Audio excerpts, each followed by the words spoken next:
SuperTalk Mississippi media production. Are you looking for health insurance or Medicare supplement plans? I know just the guy to call. Drew Moat can do it all. QuotesWithDrew.com. Whether you're looking for a regular health insurance, vision, dental, or Medicare, he is here to help. Visit his website at QuotesWithDrew.com. Oh, yeah. Good morning, Mississippi. Everything gonna be all right this morning. Mornings with Richard Cross. Oh, yeah. Here on SuperTalk Mississippi. Woo!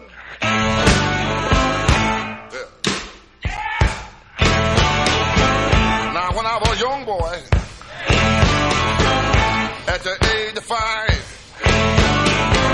my mother said I was gonna be the greatest man alive. Good morning to you. How are you on a Friday morning? Dave Hughes here, filling in for Richard Cross on this Friday on mornings. And I hope you're having a wonderful day. And if not, we're going to do our best to try to fix that. Or get you even more upset. It just depends on which part of the show you catch, I think. Welcome to the show. My buddy Lance in the box, as always. How you doing this morning, sir? What's up, Chief Rooney? Nice to see you, brother. Yeah, I hadn't talked to you in a minute. I know it. It's they say with celebrities, they drop in threes. We've had a few of them this week. I think we might even be beyond 3. Well, of Hulk Hogan. Then we have Mangione as well. That's a long week there. The best thing that I have seen so far about Hulk Hogan passing, and a big loss, I realize there are plenty of stories that he was a bit of a jerk in real life, but you cannot take away from what the man accomplished. He had a lot of accomplishments. But the best thing I've seen was somebody in a tweet last night that I ran across said, "Congratulations to The Undertaker for his victory over Hulk Hogan." Ooh. Yeah. Yeah, I had to read it like 3 times. I'm like, they did not just say what I think they just said. Yeah, they did. They did. So another one talking about exactly what you said about threes.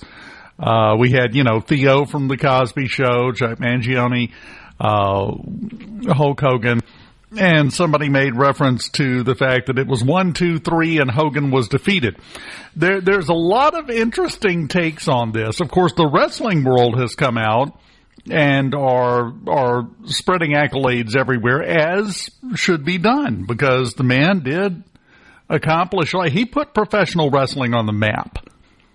It's hard to argue with that, yeah. Yeah, there's no way to argue with that. And it's something that you can't take away from him no matter what. A lot of accomplishments, a lot of great stuff, translated it into a movie career, reality TV show. He had a beer brand that was about to come out. The best, the best thing I've seen about him, though, was put out by Eric Bischoff, who just said, "Thanks for the house, Hogan. You're a great man and you'll be missed." Yeah. Growing up with the Hulk Hogan, it was the cartoon special that came on Saturdays. Yeah. You had Rowdy Roddy Piper and the whole crew, and I really loved that.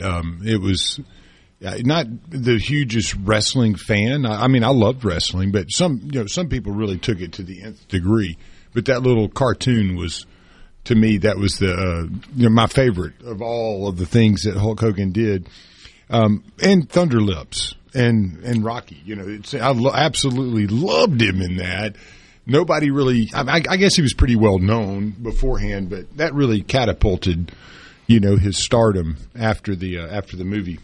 And he was, I thought, great in the movie, and just was such a great heel, which is the whole point of wrestling, right? You got to have the heel, and in boxing, you don't really have that all the time. But he was the heel in that, and he stood out, and that was exciting to watch the boxer get frustrated to take the gloves off And then at the end he goes, "Hey man, this is just entertainment, right?" type thing. He was kind of going back to what Rocky had said. This is all for show. And Rocky's looking up at this towering beast going, yeah, I guess so, man. It was just, it was priceless. I will say this, wrestling's not all about the heel, because if the heel doesn't have somebody to fight, what's the point? Yeah, I'm just saying, the heel, there's that, is that the sport that made the heel famous? I guess is kind of what I'm going with. Yes, is definitely. Without the heel, wrestling really, just kind of fades into obscurity of the way it was. I think you had great wrestling going on out there, and but it was much more of a college sport, and I actually love digging around in the old days before NFL became what we would consider as a professional sport, when college was actually way better football than NFL. So that kind of stuff's really interesting. I'm a history person, so watching the blossoming of wrestling as a kid, I think, was really fun. Well, and my grandfather first got me into wrestling watching Mid-South Wrestling back in the 80s. And my dad actually brought me to a Mid-South event at the sold-out Jackson Coliseum. That would have been about 83.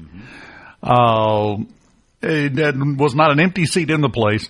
Rock and Roll Express was there. The Midnight Express, Junkyard Dog was there. A lot of the people that went on and did get some attention in the WWE, but it was huge then, back in the early 80s. I know, because I was there. That's what I'm saying. That was my childhood, was the 80s, and as Mid-South Wrestling really kind of morphed into what we see today, the spectacle that is wrestling. Hulk Hogan had a lot to do with that, and I think it's fair to say, he was probably the superstar. Then you had the big, if I remember correctly, and maybe I'm not, but when he and Andre the Giant fought, that was kind of an epic battle where, you had this legend in Hulk Hogan going up against the Giant. And I think wrestling really did such a great job of marketing their product over those years. And, it was in the living rooms of every kid on Saturday morning with cartoons. And then you had it seemed like it was always on, and there was always a WrestleMania showing up. I just thought they did a great job of marketing their product and making it available. A lot of sports probably should have taken notice of what wrestling was doing in those days, because they were special. It really was. What they did, they put together something that told a story. Mm-hmm.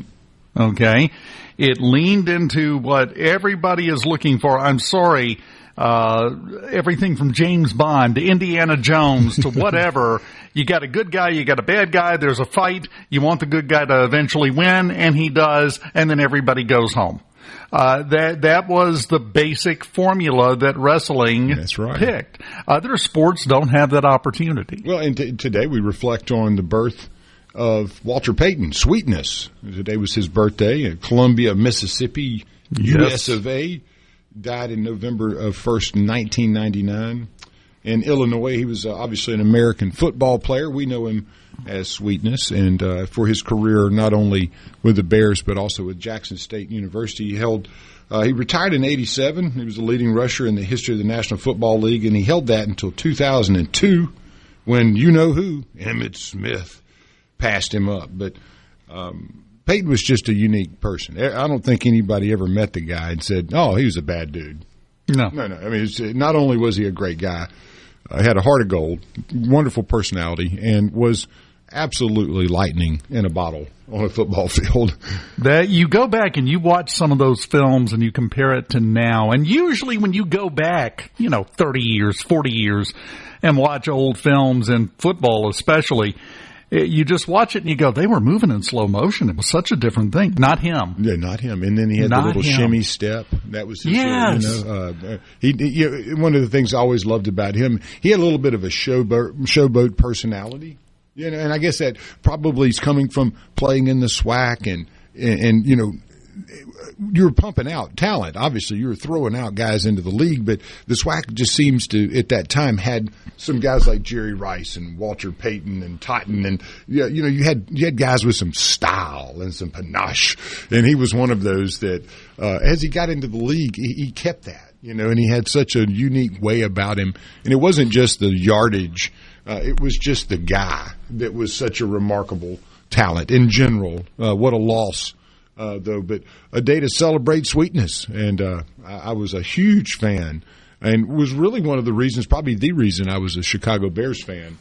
Growing up, they had the great team, and you had guys like McMahon and Refrigerator Perry and that's people. What I was going to say. The sweetness was the guy, man. It wasn't McMahon's sunglasses and headbands that won you over? No, I love sweetness. He was a Jackson State guy. Growing up, going to Veterans Memorial Stadium and going to every football game that you could possibly get tickets to, my dad was always good about finding the lawyer friends that had the tickets. So we went to every game down there, and I always wanted to go and watch more of the SWAC games that I didn't get a chance to.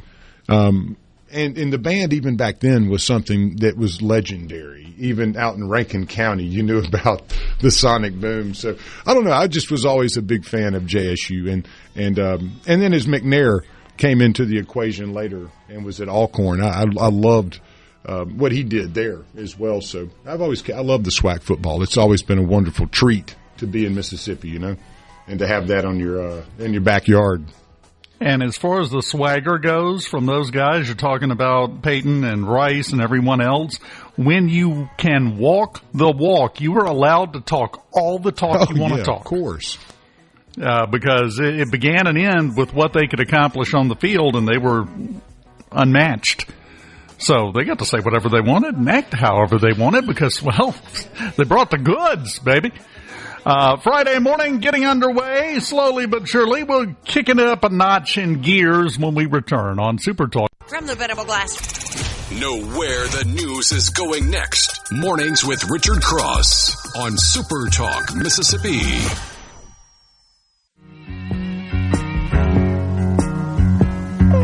Standing on a corner, looking for you, babe. Standing on a corner, looking for you, babe. Welcome back. SuperTalk, Mississippi. Mornings without Richard Cross on Fridays. Dave Hughes here. A wrestling session. I have to go back for just a second because the cartoon really, it brought me back to my knees here as far as a child. And I have to tell you, some of you guys greatly appreciate the text messages. As always, I knew wrestling would be one that would incite the masses, this morning on a Friday. So this was the original cast of Hulk Hogan's Rockin' Wrestling, featured several of the iconic wrestlers, but you had the baby faces, and then you had the bad guys, the heels, led by Rowdy Roddy Piper. But Andre the Giant, Captain Lou Albano, one of my favorites, the guy that had he had the little, chin whiskers, and the people that had like braces, and they had to have those rubber bands on them. Well, he had that one in his chin, so he was always kind of the odd guy. Then you had Hulk. I actually ran into Captain Lou at Disney World one year. How cool would that have been? He had the rubber bands and everything. He's just standing around going, rubber hey, bands I know everywhere, well, you had, and then you also had Jimmy Snuka and Junkyard Dog, and obviously Rowdy Roddy Piper, Tito Santana, the Iron Sheik, Mr. Fuji, Big John Studd, Hillbilly Jim, Gene Okerlund, and Nikolai Volkov. That was the original casting there of the cartoon. So, guys, y'all probably remember those folks. I do, like it was yesterday. I was a big Hacksaw Jim Dugan was my guy. Oh, yes. I love the Hacksaw. Toted with around the 2x4. Yeah, man. He's just a good old boy. Looked like they pulled him off the sheetrock crew, and he got out there and just started whooping butt. Yeah, I love that guy. But, yeah, the one here I guess it was at the Mid-South Coliseum, where they had a big one. I think it was my 12-year-old birthday, and we all kind of went down there for the birthday, and that's where he got burned by the Iron Sheik, and that was a big, big deal, so. But one of my favorite wrestlers of all time, a Mississippian, Kamala. I was about to mention him. I couldn't believe you hadn't mentioned his name yet. You got to save the best for last, man. Give me a break. Kamala. But, Kamala, his first name's not Kamala, but his last name's Harris. But it's funny because we, had a lady ran for president with that same name. And really? I don't remember that at this point. Spent a bunch of money, Just $1 billion. Come on. Spent a bunch of money on it. That's pocket change. What are you talking about? Well, let me ask you this then. You're talking about wrestling and stuff. What's your favorite finishing move? Oh, I don't know. I love the DDT was bad, you know. I mean, like, the pile driver always made me feel like somebody got really hurt. You know, when you'd see them get the pile driver. And occasionally they did. Man, yeah, I mean, that just looked bad. And I don't know how you faked that one. So I guess the pile driver was always the one to me that was like, it looked real. You know, the figure four and all those, you know, you could see guys where it's like, oh, I want out. You know, it seemed a little bit more made up. But I don't know that the pile driver just seemed like it would be brutal to be on the receiving end of that. The top rope guys and all that, you could see where some of that was kind of embellished a bit. But that pile driver, man, I don't know if you missed it and you were on the wrong end of that deal. It looked like hospital time. My favorite was probably the figure four. I know it's boring, but I don't care. Ric Flair built a career because of the figure four. And I still remember what a big deal it was when they announced that someone had come up with a counter for the figure. Right. They rolled over. Yeah. Somebody invented a new move, and it was like a rollover. Yes, it was a big deal. But to me, probably the perfect finishing move is in current day. And that's Randy Orton and his RKO, because he can do it anywhere, anytime, from any place.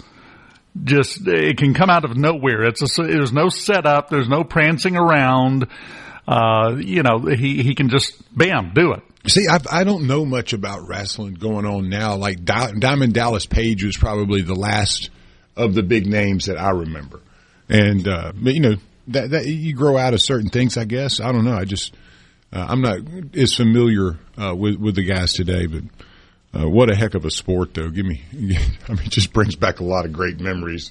Saturday mornings, and we'll have one of those soon, like tomorrow, right? Does anybody ever? I have been told. Do kids like wake up anymore and watch cartoons and do that stuff, or what no? Do they do? They just get on their pads and play games.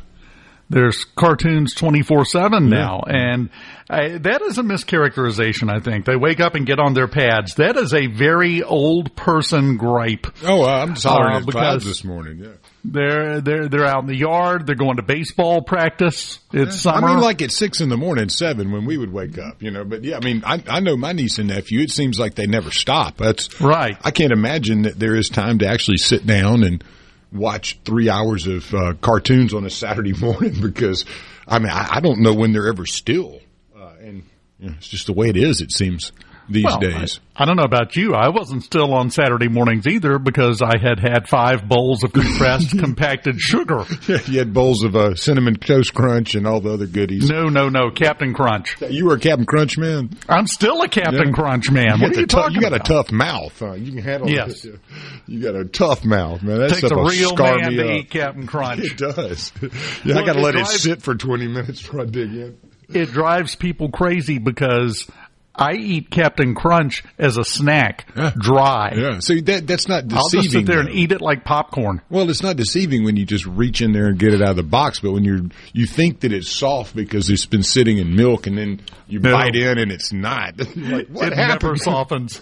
It never gives up. Mouthwash after this. Goodness. There's no surrendering Captain Crunch. No, that stuff is rock, man. It's kind of like grape nuts, I mean, If you reach in there and you get a handful of it, you realize you're picking up aquarium gravel. Exactly. It feels like it. Mm-hmm. So, there's no surprise. You get an excellent point there. Yeah, well, thank you, sir. I try. Well, it has to happen to all of us eventually. It's Friday. I'm still waiting for my moment. So you beat me there. Good job. Hey, man, it's going to be hot this weekend, I think. Yeah, and I don't know if you've seen, they're circulating the recommendations again for where your thermostat should be set during the heat wave. They're saying 78. Yeah, good luck. If you want to do that, feel free. Mine will not be set on 78. I'm sorry. No. Pay the bill and just live with it, The new rule they're trying to put into place to save energy. Sorry, I'm paying for every erg I use, so oh well. But the recommendation I'm also seeing is that you should never set it lower than about 10 to 15 degrees below the outside temperature. Yeah. Okay. We have heat indices of 115 this week in Mississippi. So you want me to set it at 100? If you set it at 90, yeah, I mean, it'd be cooking in there. I mean, Yes. the Gulf Coast is going to get it gets the wind for the next 2 days. I mean, the high in Gulfport and the coastal area, it's going to be around 88 degrees. And you also have this 10 to 15 mile an hour breeze blowing through from the south. It'll be nice, be coming off the ocean like that. A little bit of rainfall opportunity, obviously, 80%, but you're kind of going to get the coolest temperatures in the state. Everywhere else is cooking, brother. It's like cooking with peanut oil. 106-degree heat indexes in the Delta, and we've got 105 up here in Horn Lake area. All of them, a little bit of rain chance as we go, through the day. South to north, it will decrease as you go north. And then Meridian, 102 heat index. Ain't nothing to that, Oh, yeah. That's 102, easy. yeah. We eat that for breakfast. No, you can set your thermostat at, 92 for that one. That'd be fine. That's nothing. Stay cool out there, folks. It's going to be a cooker. And but if you're on the coast, you should, if you can walk between the raindrops, it ought to be okay. 88 degrees, that's kind of, it's nice. With a 10, 15 mile an hour breeze. It does bring up something, and I've mentioned this before. I do it on my local show. Haven't done it yet this year because it hasn't been really... There's been no drama to it, but last year I did it every day. I would track the previous day's high versus the all-time record. Oh, yeah. Throughout recorded history since they started keeping the records for Pike County, Mississippi on that date Pine in tree history. Capital of the world. And I'm pretty sure, would you like a pine tree? We can spare pine a couple. tree, yeah, got some 100-footers in there, no trouble. But I think for the entire summer last year, 5 days we tied a record. One day we got a degree over the record. And aside from that, we never even approached the record while we were being preached at about how it was record heat and we're all going to die. Yeah. Well, I mean, we're used to it here. I talked to somebody the other day, and they were from Canada. I said, how are you adjusting to the temperature here? And they said, poorly. Yeah, no doubt. But had some friends that lived in Boston decided to come down to see me for a week. And for whatever reason, they picked the first week of August. Yeah, it's not the right time to do that. They got out of the car, and the first thing one of them said was, you didn't tell me you lived on the surface of the sun. Feels like Mercury, doesn't it? I'm like, let's go sit outside and talk for a while. And they said, you've lost your mind. Where's the air conditioner? Right. They don't even have air up there. You come down here, they're like, please turn the air on. They're dropping ice cubes down their shirt. It was hilarious. We continue on this sweaty, well, not yet, but it will be. Trust me, just give it a minute. Sweaty Friday morning on SuperTalk Mississippi Mornings. We continue after this.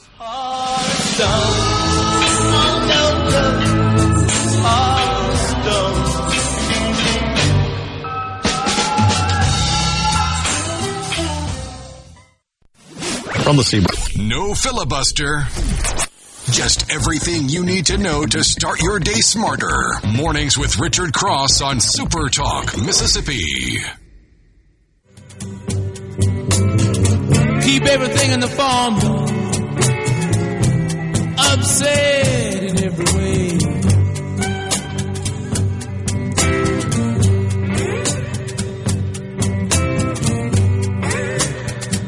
Welcome back. Mornings with Richard Cross on SuperTalk Mississippi. Ran across something during the break. Uh-oh. You'll it's like always this. the good stuff, too. Well, now, this goes back to the wrestling conversation. Oh, nice. There's another one I wanted to mention before we moved on from wrestling, too. It's from a magazine. It's a quote from Andre the Giant. Oh, yeah, I'm Andre the Giant. Yeah, I'm not going to do the voice. I can't do the voice. What was the movie? Was it Princess Bride? Princess Bride. Oh, he was so fantastic in that. But the quote is, I don't like to speak badly of people. I have grown up thinking and being told that if you cannot say something nice about someone, you should not say anything at all. But I must break this rule in this case, because I hate Hulk Hogan very much. He's a big, ugly goon, and I want to squash his face. Mm-hmm. Yeah. Yeah, there was a great rivalry there. I think it was actually true. Their rivalry, and we were in the when I played for Ole Miss, we were coming back from, I think it was Los Angeles, from a tournament that we had played out there to start the season. I think it was my junior year, and we were coming through Dallas Fort Worth Airport, and somebody said, "There's Stone Cold Steve Austin," and he was a big deal, at that point in time. And there was like 25 of us, baseball players, a bunch of rascals. And I was the guy that walked up to him and was like, "Hey, man, would you take a picture with the team?" And he was the coolest guy. He was like, "Yeah, man, sure." And, I mean, when you meet people that are kind of your heroes and they're actually that, it's a remarkable thing.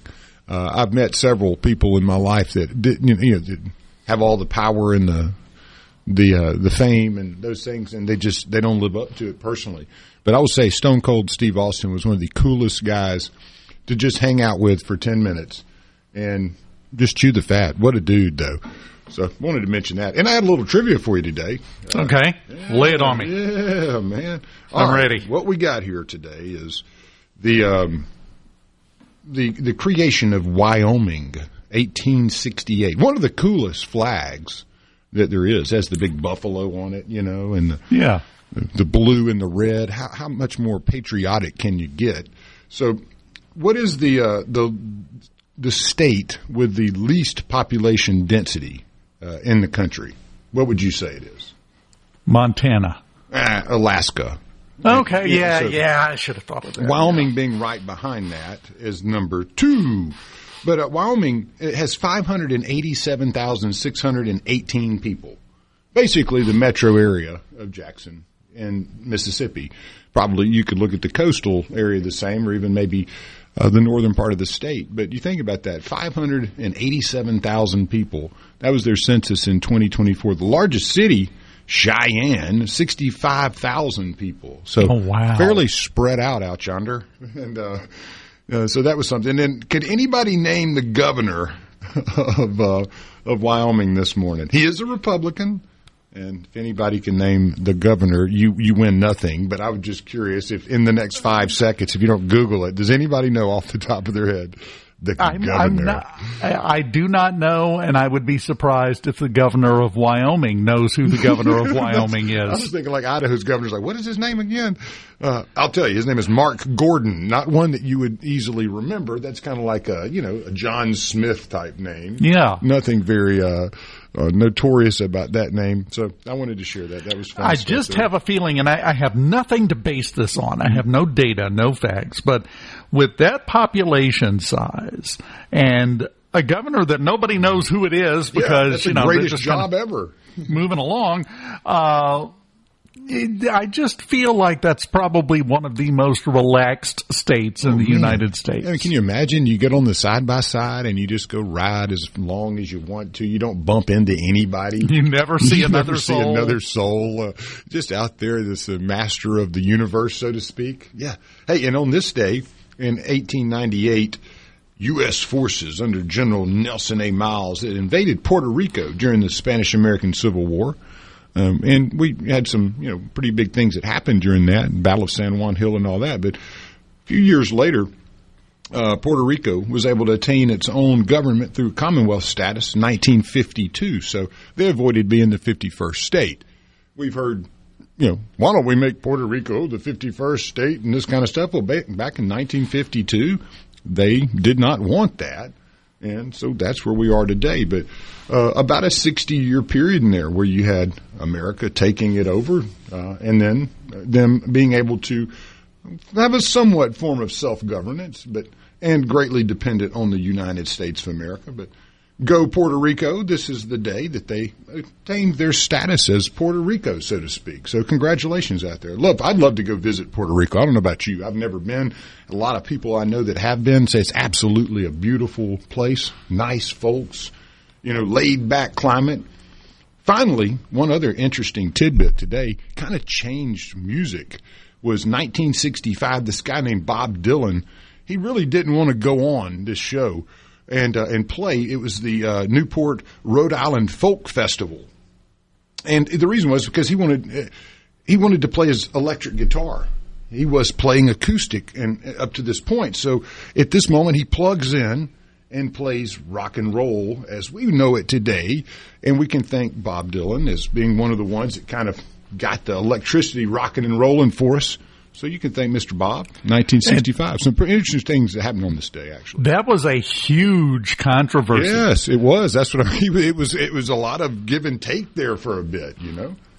Yeah, he was called everything from a traitor on up, because you're only supposed to play acoustic. Come on, what's wrong with you? Yeah, and a folk festival too. And you're going to put the electricity on this thing, and and then he just came out and said, "I didn't do that." Now you're doing your Ozzy. That's a completely different situation. And that's the other guy we forgot to mention. We've had a rough week as far as celebrities, but I loved Ozzy. His personality. People, I think, gave him a little bit of a bad rap because of the lunacy of the early days. But being a rock star like that, that's what you kind of had to live it. You're not Ozzy Osbourne in the legend you are today without the craziness that you were able to pull off back in the good old days of the 60s and 70s. So, well, and that's the thing. That's something I think we have lost as a society, because everybody wants to criticize that and make fun of it and say it was horrible and how could you do that? You're still talking about him, aren't you? That's right. And the music lasted and will last. One of my favorite songs is War Pigs. People don't realize that Ozzy was a pretty hefty-duty Christian and anti-war activist, so to speak. And really, I never really heard his political views really, percolate out of him outside of his music. And I have no problem with entertainers having an opinion on politics, but I find it to be a little bit more palatable sometimes when you have people like Ozzy and those that find a way creatively to express their beliefs rather than hitting you over the head with a frying pan with it. So we've lost that art a little bit too. Yeah, and I'm going to disagree with you just a little bit, just a tiny bit. I also don't have a problem with musical artists, with actors, with whoever having political views. I just never want to know what they are. Yeah, if you want to hide it in a song or something and make it creative like an old poem back in the day where you had to hide stuff for people to had the brain power to get it. But yeah, just kind of coming out and being political. I don't need politics from my entertainers and sports folks, but hey, that's me. I don't know how you feel about it, but if you hire a plumber to come and fix your pipes, and he walks in, and the whole time he's there, all he's doing is trying to convert you over to his way of thinking politically, and doesn't do a good job on the pipes, was he worth it? No. Entertainers are there. It's right there in the name. What are entertainers hired to do? What are they paid to do? Entertain. You do that first. And if there's any time, any space left over, you work the rest of it in. That has become flopped. It's now all about the message and making sure you preach to everybody. And then we'll try to entertain you a little bit just to try to keep the title. I think that's a good point. That is a problem. Yeah, it is a definite problem. Because at the end of the day, to me, we do this every day in an editorial capacity, right? This is what we're hired to do, is talk about these things, do the research. I'm not going to listen. And look, I don't care if Aaron Rodgers is cuckoo or left or right or what. I really don't care what his political opinions are. If they're the far right or far left, I hope he can complete a pass. That's what I tune in for when I watch Aaron Rodgers. I like the guy, but he can be a little bit out there. And maybe that's part of where we are today, though, where there's that mixing and melting a little bit of the entertainment culture with politics. I'm not sure I really like that, because I don't. Yeah, but at the end of the day, I think we've got to discern these things a little bit. You got to kind of sift through it more. I'll give you a great example. You got influencers. Great example from back in the day. Rock Hudson, who at one point was one of the biggest movie stars on the planet, did all those little cute romantic comedy movies with Doris Day. My mother is a huge fan of those. He was gay. Nobody knew. Yeah. Nobody cared. He was there to entertain, and he entertained, and he understood that. This is not difficult. You are there to entertain. Do your job. That's it. That's all anyone's asking. But then you wind up with people like Stephen Colbert, who get it completely twisted and then want to whine because nobody likes me. Well, hell, you're not likable. Work on that. Yeah, definitely. Sorry, you got me started. It's time to take a break, obviously. Lottery. Your money. From the Venable Glass Trap. Pour yourself a cup of coffee and get the Magnolia State's most important news of the day. Mornings with Richard Cross on SuperTalk, Mississippi.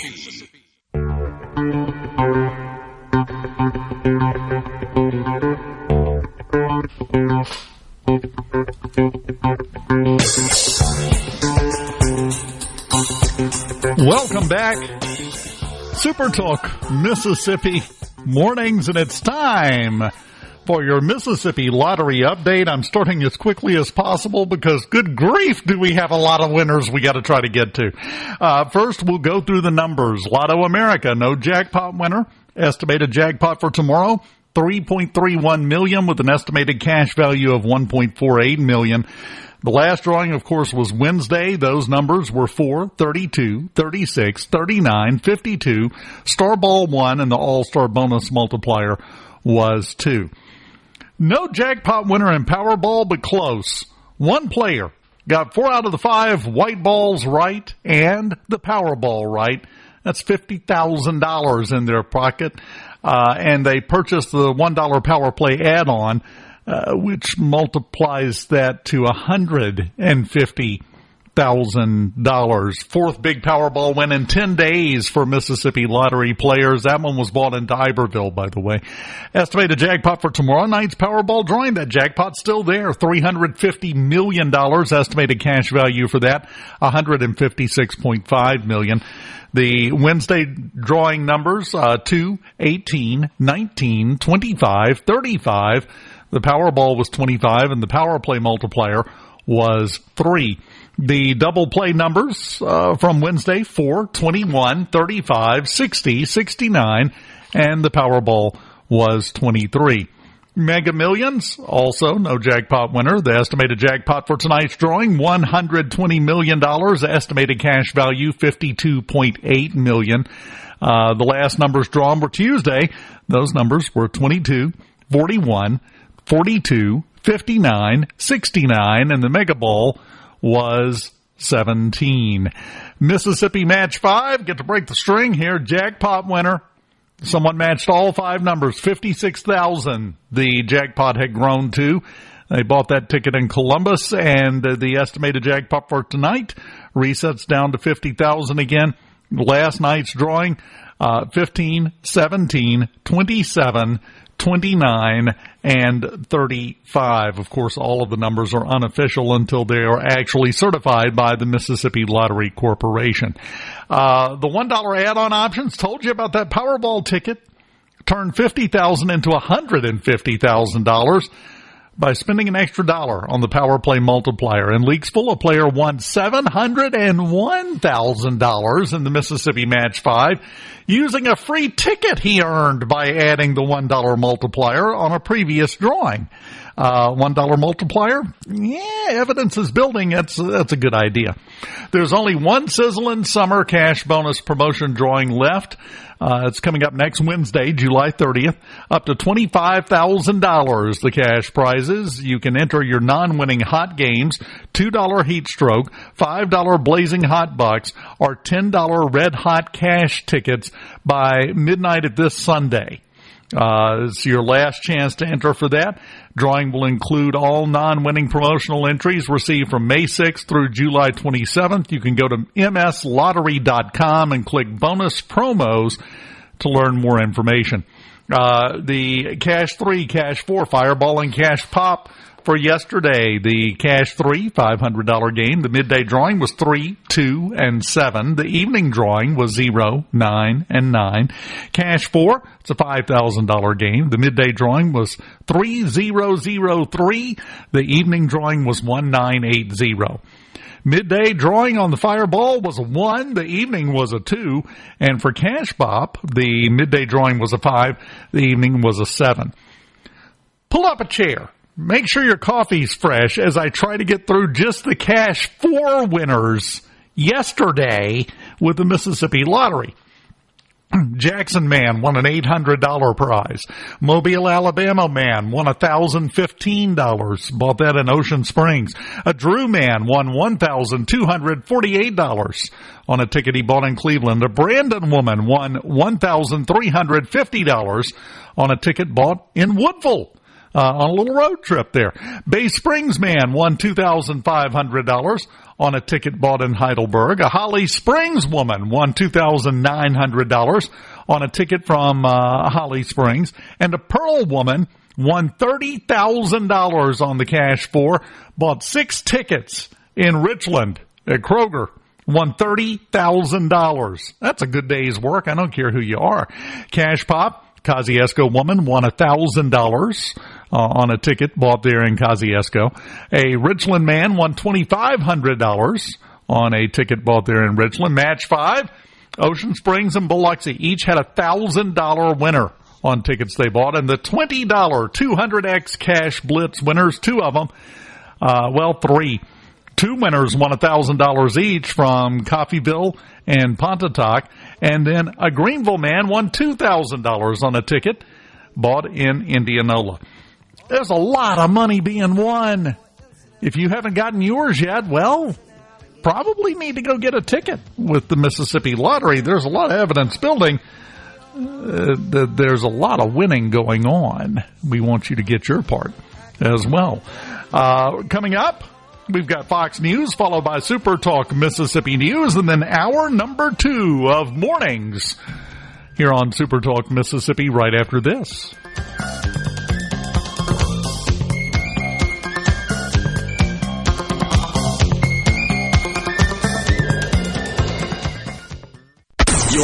The views and opinions expressed by the hosts, guests, and callers on this show are not the opinions of TeleSouth Communications, its management, or advertisers. Shaping Mississippi politics each morning. Mornings with Richard Cross. Super Talk Mississippi.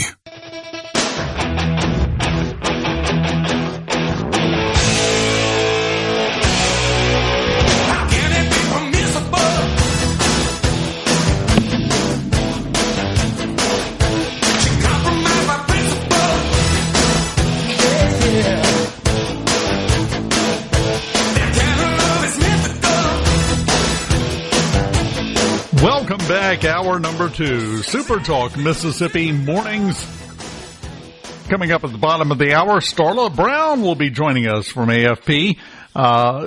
Good stuff to talk about with Starla. Looking forward to it at the bottom of the hour. I don't know if you saw this, what the Democratic Party did on X yesterday. This was hysterical. They posted this chart, this graph. I don't know if you can see it. You probably can't see it very well. It says U.S. grocery prices reached record highs in 2025, and it's got this chart, and sure enough, it shows the prices going up through the roof. Problem is, the chart, they assume people are so stupid that they can't read. Admittedly, they have some evidence to back them up on that feeling. But this chart starts in October of 2019 and goes through now. The Trump administration immediately tweeted a different version. Well, same chart. They just highlighted the 4 years that were the Biden presidency when it shot through the roof. And then the Democratic Party deleted their tweet. They thought they had a good one. They were going to get them. They were going to get us. I'm going to show you. No, all they did was show the evidence that Biden messed up the economy to such a ridiculous extent that you couldn't afford pancake mix, and gave hard proof of it and said, see, yeah, we know. That's why Trump's in office. We're well aware of what he did. But they thought that was a brilliant move. Somebody did. Whoever's running the X account for the Democratic Party thought it was a great idea. And then, to me, made the worst mistake possible, deleted it once somebody got a hold of them and said, that was stupid. Don't do that. Take it down now. That's basically admitting, oh, yeah, no, that actually shows we're awful. So just forget I did that. The Internet never forgets. It's still all over my X feed this morning, everywhere I look. Well, it was saying yesterday, you can make, in terms of numbers and accounting, I mean, you can make a dog look like a duck if you want to. It doesn't really, I don't put a lot of stock into, canned type of statistics. They're not relative to what we're actually dealing with today. So if you look at a price of groceries from 2019, what do you think the case is going to be? I mean, we went through COVID. The government printed $100 trillion and handed it out to everybody like candy. There's a couple wars going on. There's a few things happening. What's interesting is, because I was telling my wife about this last night while it was all still going on, and she said, so it shot up because of COVID? I said, yes, but not at first. You look at the chart, you look at the graph with the years, the Octobers listed below it. It didn't really start shooting up until the start of 2022 is when it just shot through the roof. Again, I think that has a lot to do with what you're looking at as far as, we use CPI and these different indicators today, and some of them don't even keep food or energy costs in there. So, it's very convenient if inflation is at a higher clip than, let's say, the 60s or the 80s or whatever it is. You've removed some of the key components out of the CPI to make it look not quite as bad. When food and energy aren't included, you're like, well, what else is there? Yeah, that's the two big ones. Without those two, none of the rest of it matters. You got rent and health care, and those things have been out of the roof as well. And that has nothing to do with Donald Trump. It's a course of presidents that have consistently, mortgaged the future of the economic prowess of this country in favor of debt and the world we live in. Now, the big risk is obviously if rates move up, the interest you're paying on this exorbitant debt balloons, and you're robbing from Peter to pay Paul, which we're kind of doing anyway. And that's one of Trump's mindsets, is to get interest rates low. I'm not a fan of 1%, as our listeners know. I think that's too ambitious for what we're trying to do. I think that would accelerate inflation. Too much cheap money sloshing around out there. People borrow too much, and I think that will exacerbate the problem. But, yeah, interest rates dropping a bit. I love paying attention to all of the names that President Trump has called Jerome Powell. I think there's probably 30. At least. Yeah, too late is the one he keeps coming back to. He has been on a roll. The question I would have is, if he's so terrible, why is he still there? Trump obviously doesn't like him, and he doesn't really pull a lot of punches when he doesn't like somebody. Yeah, there are some arguments as to whether or not he can actually fire the head of the Federal Reserve, because it's a separate thing, which brings us back to the conversation about the Federal Reserve. Is this really the best way to manage the finances of the country? I would say no. They don't have a good track record right now, do they? Well, it's like ping pong with them, and it depends on who is in charge there. But most of them are under the impression that you can control employment and inflation through interest rates. And that's the big mandate that they have, really, is, controlling the supply of money. When rates go up, that's what you would consider constricting the money supply. You want to slow things down a little, and when you're dropping rates, you want to entice people to borrow money. So, that's how they have traditionally managed their mandate, is through rates. And they're doing a very poor job of that at Pest right now, because fun fact that came out this week, home inventories, homes for sale, homes being built, reached their highest level in decades this month. Yeah. We've got more homes for sale that nobody wants to or can buy than we've ever had. Well, there was a time in 2008, when Alan Greenspan was our Federal Reserve chief, and I remember a statement that he made in the height of the housing crisis. He said, we just need to burn a lot of houses. And you're going, I don't know if that's the right answer for a housing problem where you have too much inventory. But to the point he was making was, when the Fed gets overambitious, too much money gets out there, you build too much stuff, inflation happens, people's incomes don't keep up with it, and therefore you have a lot of stuff out there that no one can afford. You hope you don't have that issue again. But as you just said, looks like we're dealing with some of that now. Yeah, and I mean, I'm sorry. We are a nation of renters based on the plan that's been around seemingly forever, which is a woman that I follow. You've seen her on Fox News and everywhere else all the time. Carol Roth is her name.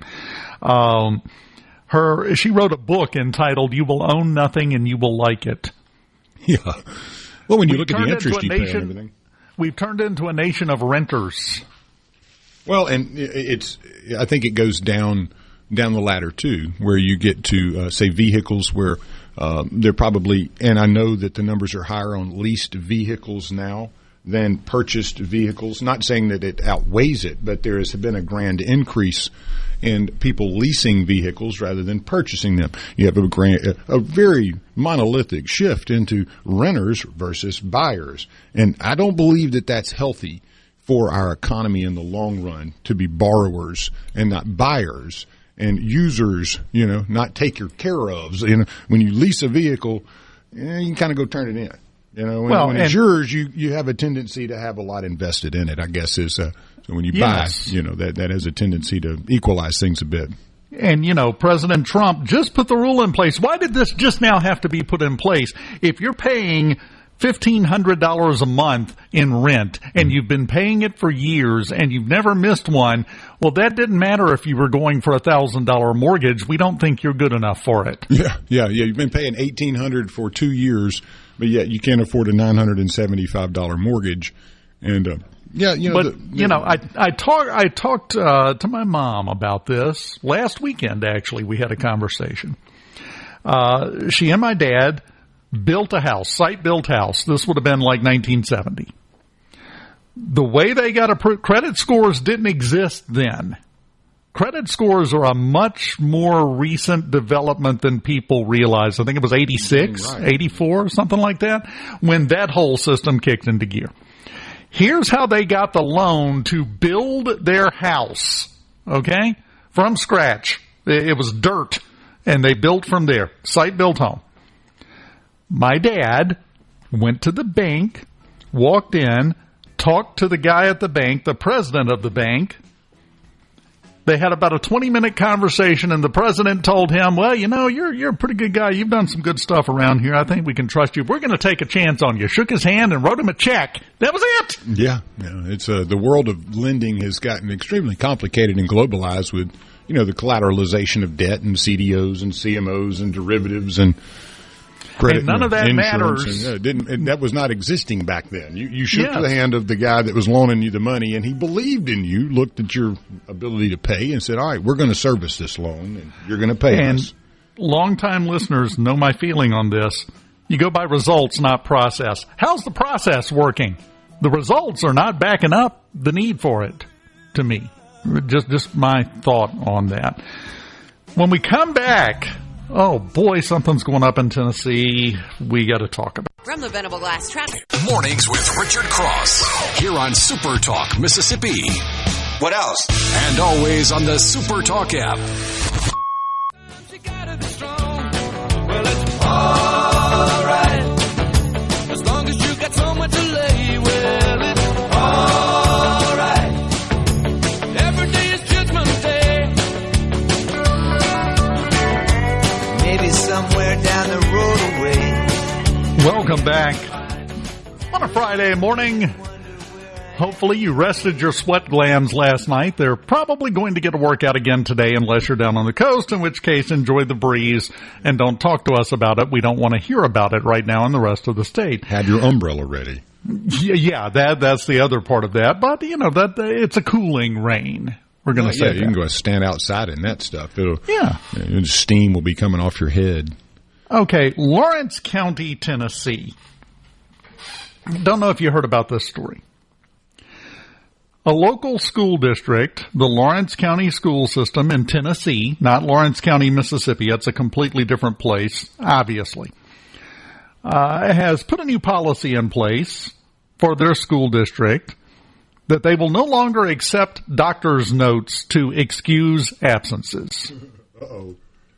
They say that if you're absent and you bring in a doctor's note who said, they've got the flu, they've got the plague, they've got whatever, they should be excused for 3-4 days, however long it takes for it to run its course. And I'm going to come back to this, until they are no longer contagious. The school district says they will accept a note, but it will not excuse the absences.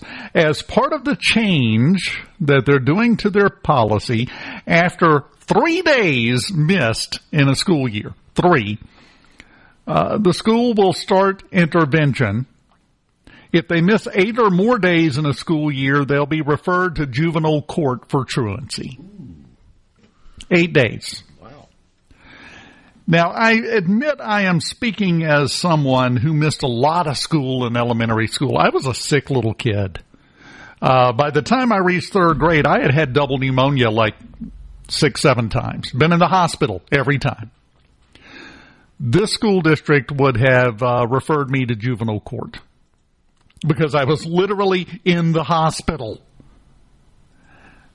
This is the kind of ridiculous, short-sighted overreach that just infuriates me. Never mind. Let's go back to what I was talking about.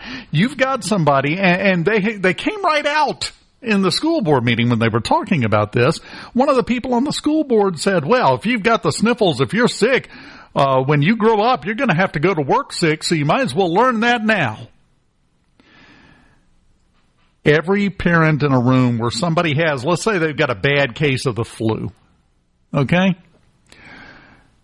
2nd or 3rd day, they're still running a fever. They're still contagious, but you better send them back to school or you're going to wind up in court if you're not careful.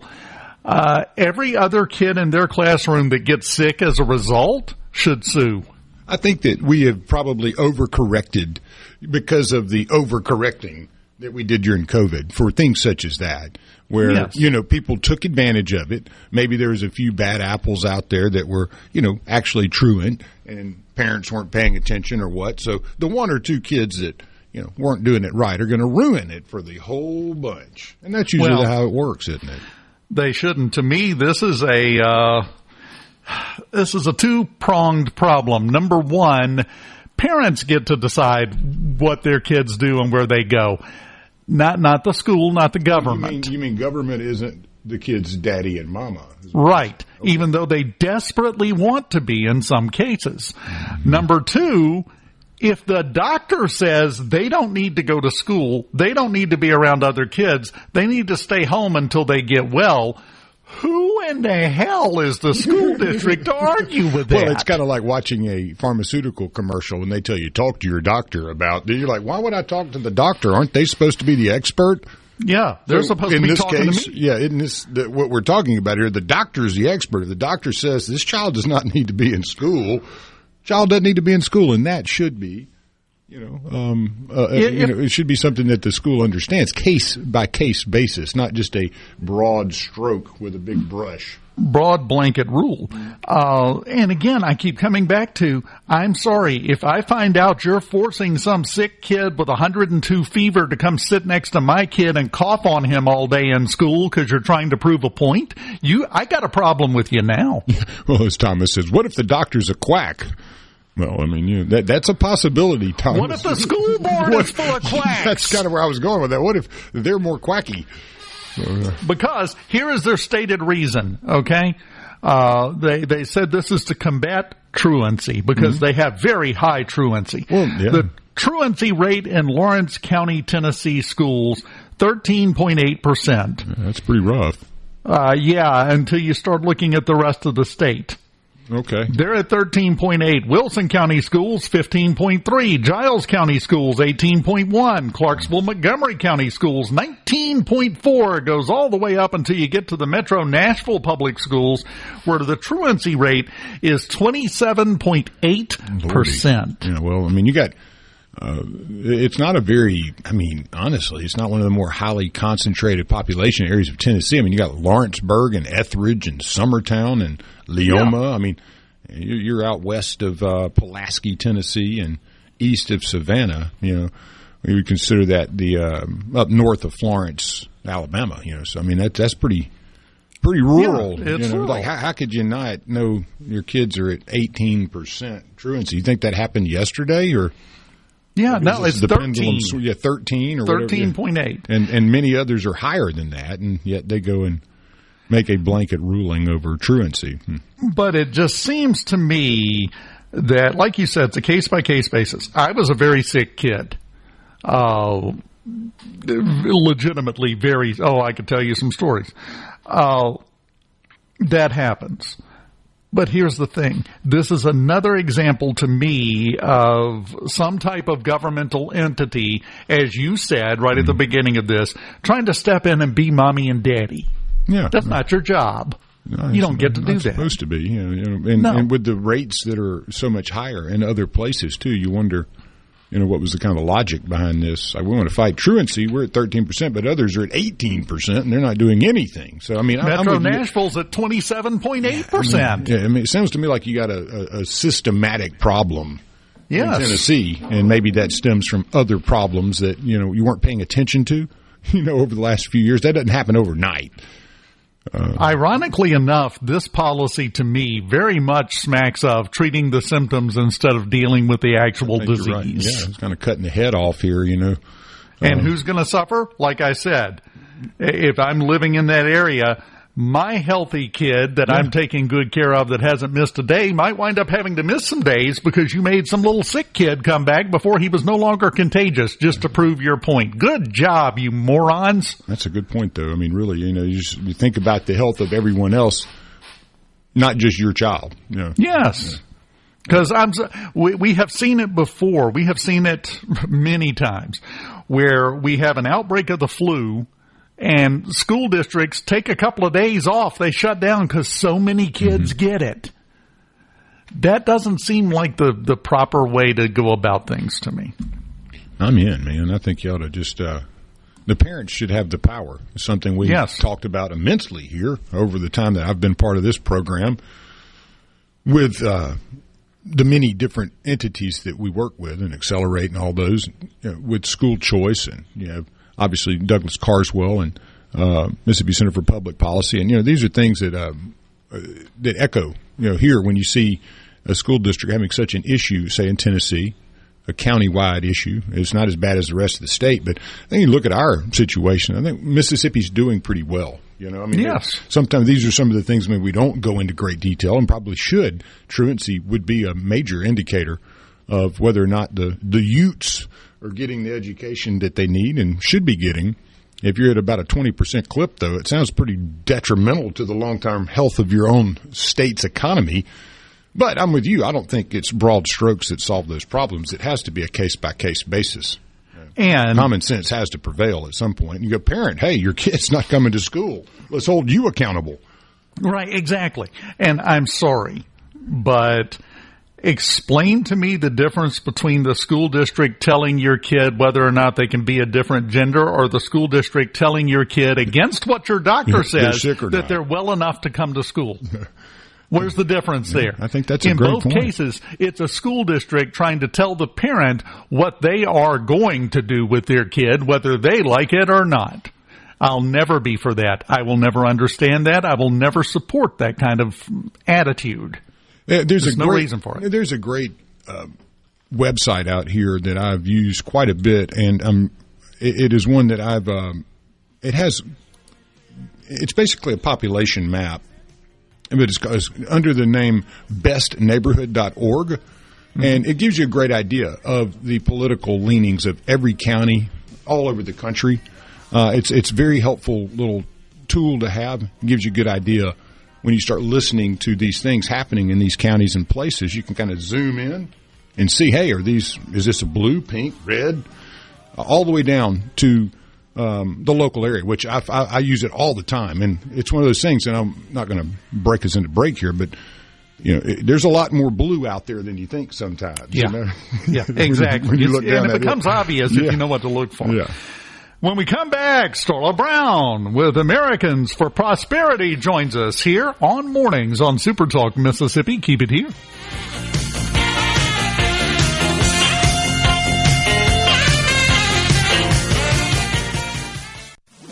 This segment of Mornings with Richard Cross is brought to you by Covington County Hospital in Collins, where your health matters. Start your day right. Mornings with Richard Cross on SuperTalk, Mississippi.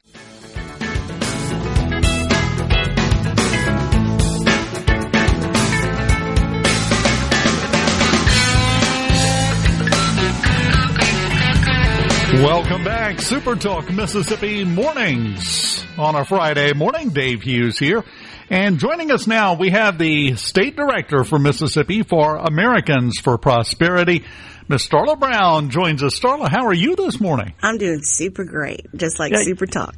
Oh, see, I like that. Can we, Lance, start the paperwork? Can we just hire her as a mascot? Yeah, she's ready to go, man. She's been busy. They've been out knocking on doors in 400-degree weather, and she's busy around here. Yeah. That's a thankless task, Starla.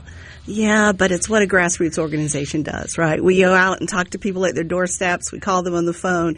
We educate them. We meet with people around the state. We talk with our lawmakers. It's on and on and on. And even our grassroots advocates talk to our lawmakers. And we'll be doing more of that this year. We're excited to be hosting some events with them. And, that's what we do. We want to make sure the public is as informed as possible on the things that we're supporting or the things we're opposing. We hope to support more than we oppose. That's always hopefully the rule of the day. But sometimes there are things that pop up that, we say aren't good for people in Mississippi. Well, and that's always the case. It doesn't matter what else is going on. There's always good and bad.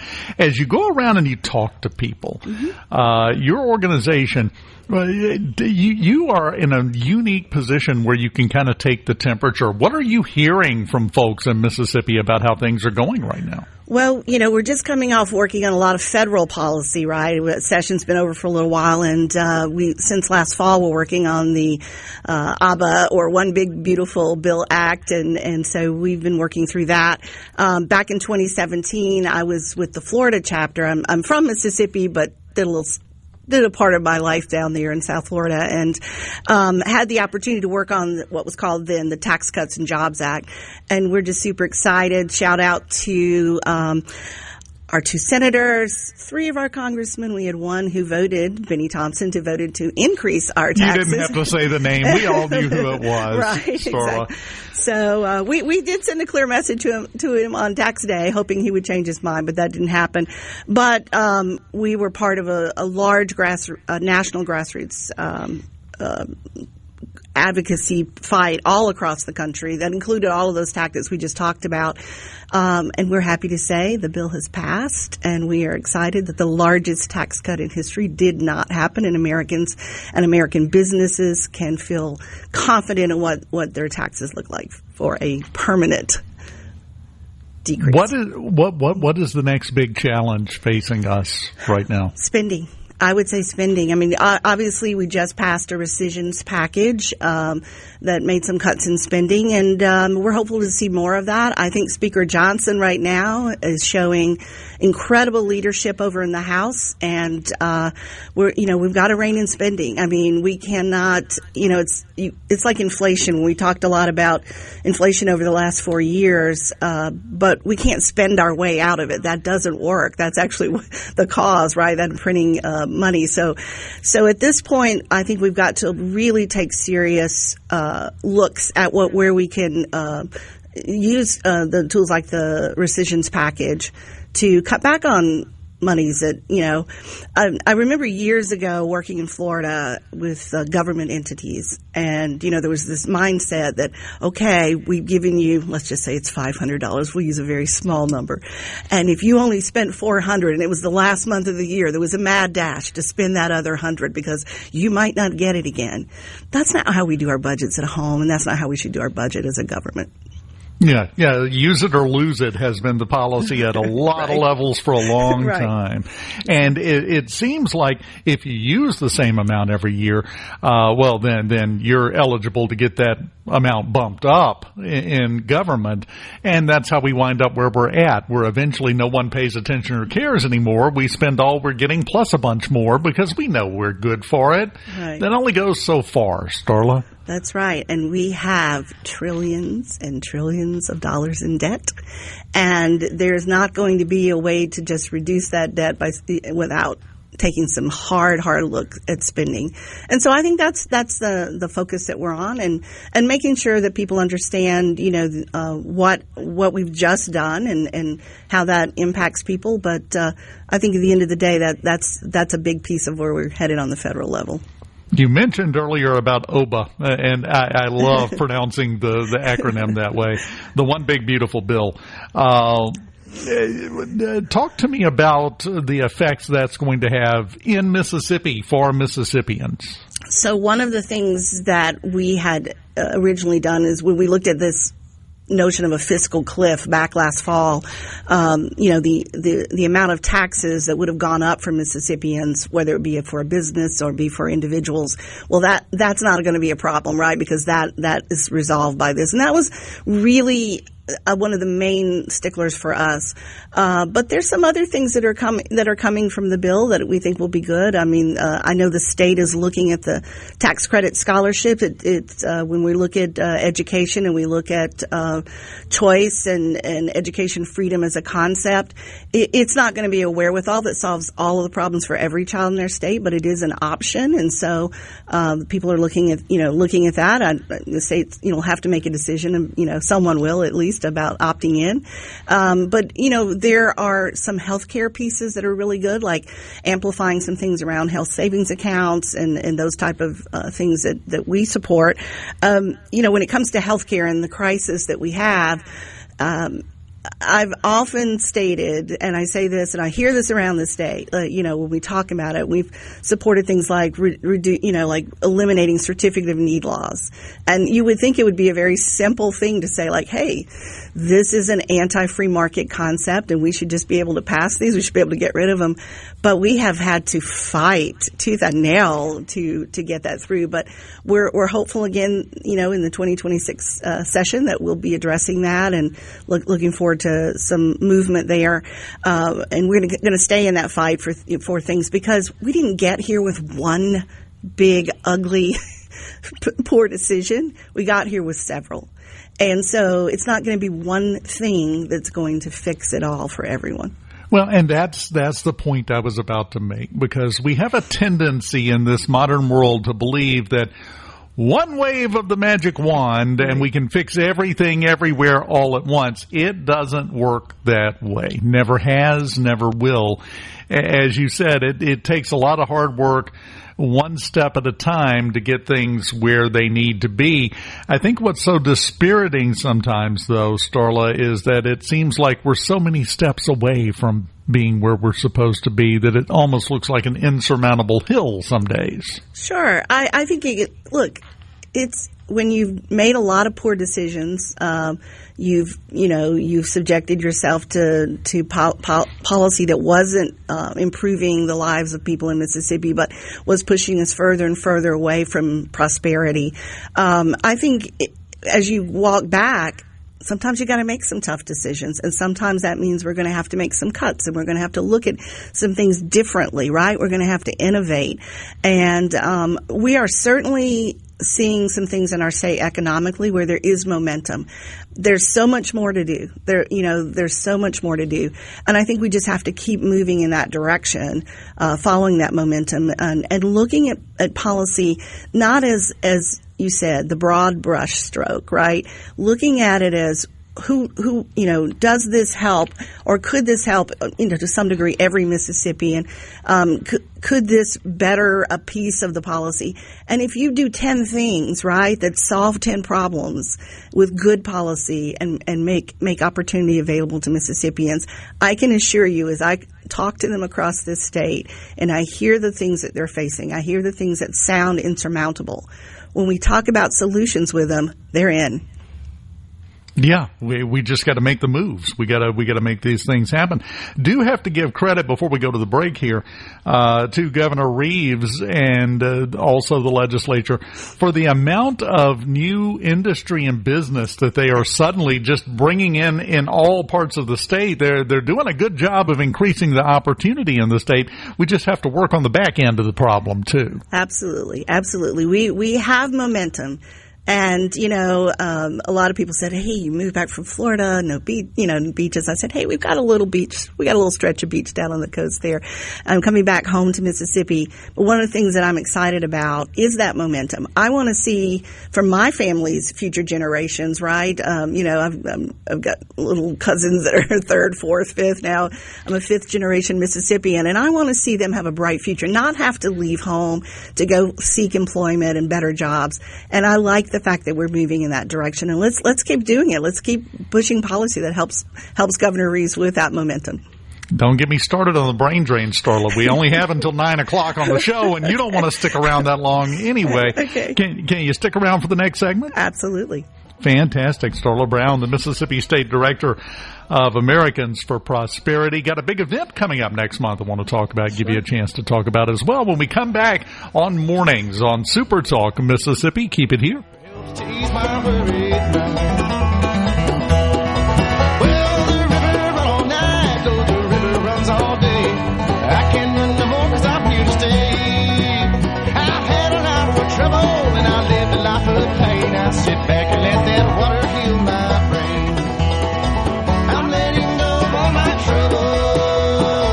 I think I'll be right here to stay. Well, the water keeps churning while my poor heart is burning. Muddy water, take my pain away. From the Venable Glass Trap. From Sumner to Summit to Summerall, Richard has something for you. Mornings with Richard Cross on Super Talk Mississippi.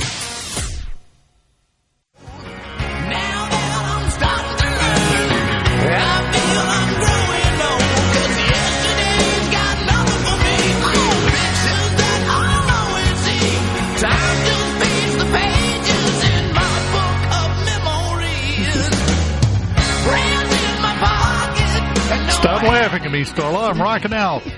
It's Guns N' Roses. That's what you have to do. She saw me can't rocking help it. too. Yeah. It's the law. You have to rock out to that song. Starla Brown, Mississippi State Director for Americans for Prosperity. And you have an event coming up a little less than a month from now, August 14th, right? Correct. So one of the things that we advocate for is education freedom. And that is a lot of different things, but they are options and choices for families to make for their K through 12 education path. Something that fits their needs. It may be their traditional public school. If they love it, they stay. But it might be a transfer to another public school. It could be a private school, a micro school. It could be virtual schools. It could be it could be textbooks. It could be tutors. So, there's a lot you can put into what's called an education savings account. And, that gets confused a lot. We see the word voucher in our state, but the voucher is not the same as an ESA. ESAs have a lot more flexibility.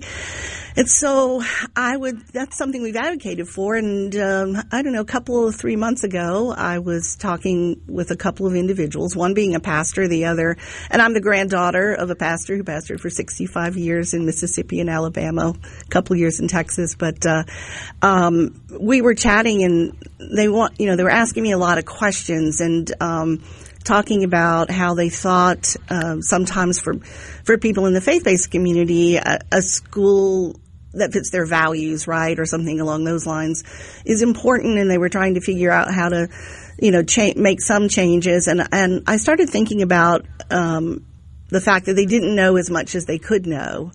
Just like in Florida, I was at a prayer breakfast once, and I was sitting there with a pastor and his wife, and their son was struggling in a school, and I said, well, hey, have you applied for a scholarship here to go to a different school? But, he had some needs, and they didn't even know what it was talking about. So the basis of this is we're inviting a lot of people from the faith-based community, so pastors, church leaders, elected officials are invited. We're going to have an amazing panel of individuals from an organization called Yes Every Kid, also Ed Choice. Our Alabama state director is going to join us, so he can come over and talk about what they've done in our neighboring state. By the way, all of the states that touch Mississippi and now 2 states over in some cases, we have education savings accounts, and we've passed a lot of things. So we're looking forward to an event. It's going to be at the Old Capitol Inn. It's from 10 a.m. to 3 p.m. You can go to Americans for Prosperity Mississippi. There's ways to sign up there, and we hope that people will come out and learn. That's what the day's about. It's about learning about these different options and understanding who they help, where they work, how they work, and hopefully clearing up sometimes what we see as disinformation from people who oppose. Well, and a couple of things. Want to make sure we make this clear. This event's free. You're not charging admission. Nope, we're not. It's a one-day conference. I'm going to brag on the chef of the Old Capitol Inn because he's a good friend and has always made a great meal when we have events there. So lunch is provided. We'll have a speaker during lunch. We've got a great panel. And toward the end of the event, we're going to sort of have a Ask Me Anything type piece of this for people that we've got the Speaker of the House, Jason White, will be speaking. We've got Moms for Liberty. Mississippi Ready's going to be there to share some stuff. And Holly Teray's coming over from Georgia. She's the faith director of an organization over there, but some people might have seen her on Fox News. She's a mom who's participating in school choice. She's going to share her family story. We've got some pastors speaking as well. So we're excited. We're going to have a good day. Let me ask you, do you think that sometimes we get so caught up in making sure we support the system that we forget the entire purpose of the system is supposed to be dedicated and focused solely on the kids? Ding, ding, ding. You know what? You need that staple easy button, right? Yeah, because that is what I see constantly. And where I see it the most from are from the people who oppose the options and choices for parents, right? So look, bottom line, for more options are better than no options. And the more we have, the more options people have that fit their needs, right? So that's really sort of a bottom line for us. So we can have many different things in the state. We don't have to just have, again, that one thing, right?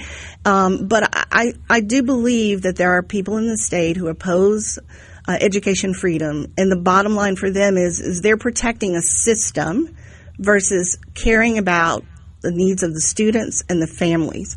And those needs vary. It's not just about failing school. Sometimes they want to go to a different school because there's a pathway for what they're doing for their future. So I think you really hit the nail on the head with that part.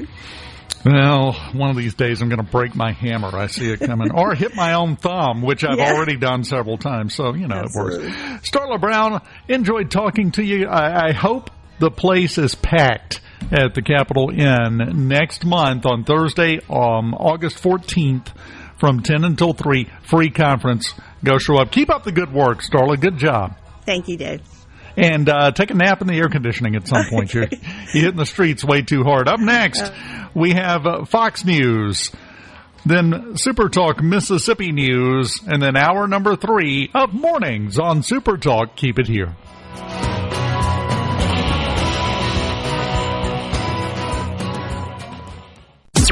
Morning, partner. The sun is up, the coffee is on, and you're starting your day right. Mornings with Richard Cross here on Super Talk, Mississippi. I'm paying for last night's drowning memories again. I stumbled through the Bible looking for some aspirin. An empty box of Kotex reminds me we're through. I'm at the breakfast table trying on some. Welcome back. Mornings on Super Talk Mississippi, hour number 3. The last hour of mornings brought to you by MWG Employer Services. You can call today at 601-206-7966 or go to MWGEmployerservices.com. to find out how they can help you and your business and simplify your life. Really, go check it out. Joining us now on the show, with Golding Barge Line, the man himself, Austin Golding. How are you this morning, Austin? I'm doing great this morning. How are you doing, Dave? Doing good. Now, let me ask you right up front. We have had several years with problems on the Mississippi River. How's it going this year? This year's been great. We've had really good water in the river. We had a little high water this spring for the first time in about 5 years. So it was really good to get that extra burst of water, and it still held this summer. I mean, as you know, it's been a wet year for the mid-continent, and we've got a little bit of rise coming right now through next week, and then it'll start to fall into traditional lower water situation. But man, it's been a great river for transit, a good river to get a lot of cargo out. And that's such a nice thing to hear, because it feels like for the past 5 years, every year it has been one problem after another on the river. So it's nice to get back to some semblance of normalcy, I would think. It is, and I think, it helps. These pilots need these reps. These pilots need these reps on high water. So if they don't see it, and you've had 4 or 5 guys that you've trained to come out in the last 4 or 5 years, they have never steered. And you can imagine if you were driving down I-55 or I-20, and as the year went on, the road went up and down 40 or 50 feet, and it moved beneath your tires at different speeds. You can imagine the chaos that would be out there at the stack, more so than it already is. But these guys really, each river, it may lay the same, but it moves different. So it's good that they get to see it at every stage. That's a good analogy, but it only goes so far. Most people on the roads in Mississippi don't know how to handle a 4-way stop. So it's a little more complicated than that, driving a barge on the river, I would think. Let me ask you something. How are things going with the barge industry up and down the Mississippi in terms of business? We have heard nonstop about how tariffs are affecting things. What effects are you seeing from that? Well, in the oil and gas sector, which is where we're primarily located, we have seen a little pullback from last year. We've seen a little decrease in volume. We've seen some of the decrease along the Gulf Coast. Slight, not significant, but a slight decrease for sure. Some of the dry cargo folks that are moving a lot of the aggregate products and some of the grain and material like that, they've also seen a little pullback. So we've also really getting the kind of weeds for just a second with you, seen over the last 15 years, a lot of building. When interest rates were low, you had a bonus depreciation environment, and you had an older fleet that needed to be replaced. A lot of people built a lot of barges. So any pullback in volume creates an oversupply in barges, and rates go down quick. But I think that's a good thing. We battle through it from a cyclical nature on our side, but it's a good thing for the consumer. I mean, it's a very competitive industry. It's a big part of the supply chain. And it's very, very competitive price-wise. So we're able to do it when you're good and you're safe. You can manage it well because you don't have unexpected costs due to safety incidents. So safety pays in our industry, and that's how we kind of make our margin on and try to hang our hat on. Well, and it takes a lot of planning. Just in the oil industry itself that you mentioned, you do a lot of business with the oil industry. That is such an up and down business. There are times where it's just booming and you can't keep up. There are other times where there's not a lot going on because everyone has pulled back and they have stopped. So you kind of have to use those really good times to prepare to make it through the bad times, don't you? Oh, look, the old saying, you got to put hay in the barn. You got to really, invest in your boats, invest in your barges, invest in your maintenance when you have the margin to do it. And you have to be able to staff properly so you don't have to cut anybody back or freeze salaries when things get slow. I don't want my employees to feel the cycle. I want every day to feel as close to the same in here as possible. So, it's oil and gas though. I've always said, and SuperTalk's been a great avenue to kind of talk about the oil and gas industry as it relates to Mississippi. But the refinery in Pascagoula down there on the coast is one of the most key refineries in the entire country. I'm not sure everybody in Mississippi really appreciates the impact it has on the national oil supply and gasoline supply, as well as the Valero Memphis refinery just north of us, and all the infrastructure around New Orleans. I mean, Mississippi is really, really close to the energy epicenter of the country, and a lot of it moves through our Gulf Coast, or around our Gulf Coast. So it's a really integral part of Mississippi's economy. Well, and even when you take a step further back and you look at the number of people, and I know quite a few myself, but the number of people that live in Mississippi, but they work in the oil industry, whether it's in Pascagoula or whether it's down around Fourchon and around the New Orleans area that just go back and forth. Even that is a big impact on the economy of Mississippi, because if they live in Mississippi, where are they spending that money they're making? And that's something I think we don't pay a lot of attention to. You know, Dave, we had Mississippi's and the maritime industry are great partners because we pay people to come to work and you can live wherever you want. We've had fundraisers for politicians in the past where we've introduced them to our National Trade Association, and as Mississippians, we're proud to introduce our delegation. And during that introduction, I'll say, you know, if you're in this room and you have an employee from Mississippi, please raise your hand, and almost every hand in the room will go up. And that's a really proud moment. I can see our politicians' eyes kind of open up, you know, like, wow, you know, this is interesting. But people here love Mississippi. They're resourceful. They're not afraid to travel, and they want to live close to home. And that, I always say, when you're driving up highway, just for example, Highway 22 or somewhere, and you see a giant house on a big piece of property, you think, man, what do they do living way out here? They're probably working offshore or on a towboat somewhere. So, I take great pride in those little injections we have into the economy around the state in really rural areas with really competent people. Now, talking about the economics of things and the economy in general, your industry that you're in, that you know like the back of your hand, some days you probably wish you didn't. If I know how these things work, you're like, oh, give me a break. Right. But we're seeing a lot of changes in the economy. The big beautiful bill brought about some changes. How's that going to impact your industry? Well, you know, I think from a family business standpoint, there were a lot of things that I think will be beneficial that'll allow some of our smaller family businesses to survive generational hand down or grow quicker. You know, I think that from a standpoint of wants and needs, yeah, you know, there's a lot of things that I want, but there's certain things I need. And I got a lot of things that I wanted in the bill, but I still don't get a lot of things I need. I need new infrastructure. I need new locks and dams. I need our waterways maintained better. And we need more cargo to find our way to our waterways because they are more efficient in a cheaper mode. So this bill did a lot for the business aspect and some of the tax standpoint we have as a privately held small business. But at the same time, but next time I go to D.C., I'm going to say thank you, but I'm still going to have a very long list of needs that they can't seem to find a way. And it's funny, you know, the bill certainly cut a lot, but when we go up there and ask for projects that make a lot of sense, everybody starts looking over their shoulder at who's going to pay for it. So, you know, I think we can always give things out, but it's hard to create things as far as infrastructure goes and common sense. So. I'm happy with it. I think it's going to be good for business, but at the same time, we have some other things we need to keep working on and not think it's all solved just yet.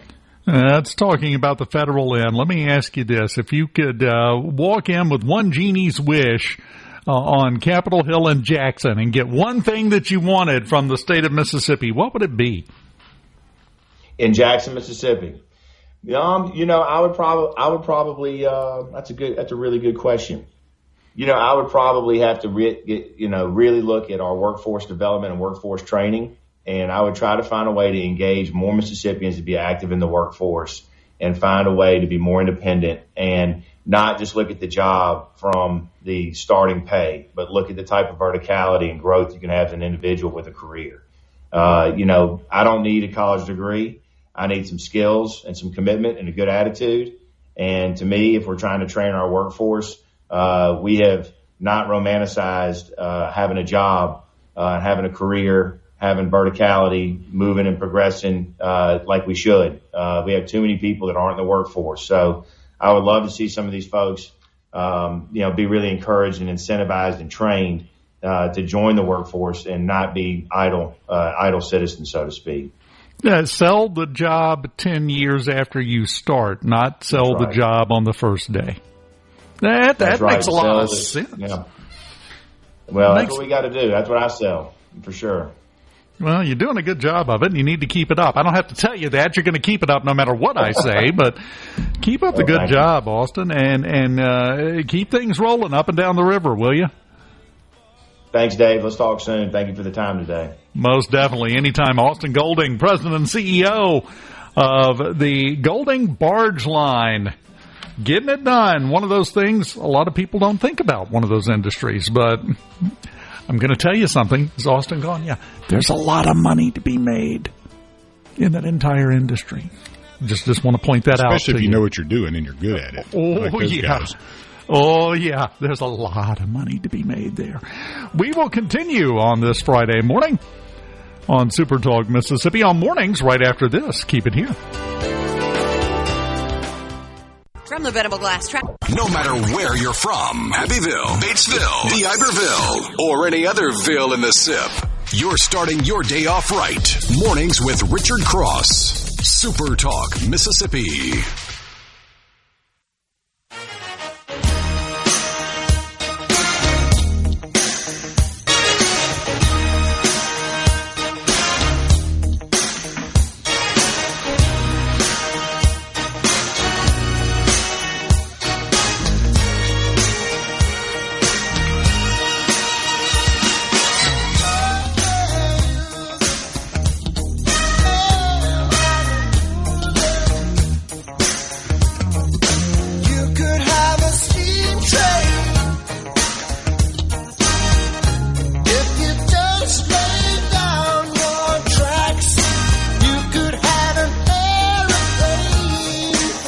Welcome back, Super Talk Mississippi mornings on a Friday morning. Hope you're having a wonderful day. If not, you need more caffeine, possibly more sugar. Coffee and donuts, you're in business. Just ask Lance. He'll back me up on that opinion, I'm sure. Yeah, we have like a breakfast today about 9:30 here, so I'm excited. Yeah. There you go. Yeah. See that you got to get those carbs. Got to get the calories. Bring your appetite. So I'm going to do that. Yeah, I think you need to, definitely. I don't know if you heard this. The head of the EPA in the Trump administration, Lee Zeldin, put out a thing yesterday morning. He posted it on X, which is where I saw it, but it hasn't gotten a lot of coverage. They deregulated gas cans. Yeah. His tweet, I still call them tweets, and I always will, because says gas cans used to pour gas. Now they just dribble like a child's sippy cup. The Trump EPA's message to gas can makers: vent the darn can and let it flow, baby, flow. Yeah, and I don't understand whatever happened to the venting, but that is kind of an important part of the gas can to make it work right. And well, the thing is, we got so involved, and this again is a classic case of government overreach. We got a new gas can not too long ago, and I mentioned this to my wife, and she said, that new gas can we've got, I'm not stupid, and it took me 10 minutes to figure out how to make it actually pour gas, because you have to push in the green thing and then push down on the other part and then hold it in place while you're lifting the can to try to get it to pour a little bit. They have got, I don't know when the last time you bought an engineering degree for some of those. And like you said, they're not even vented.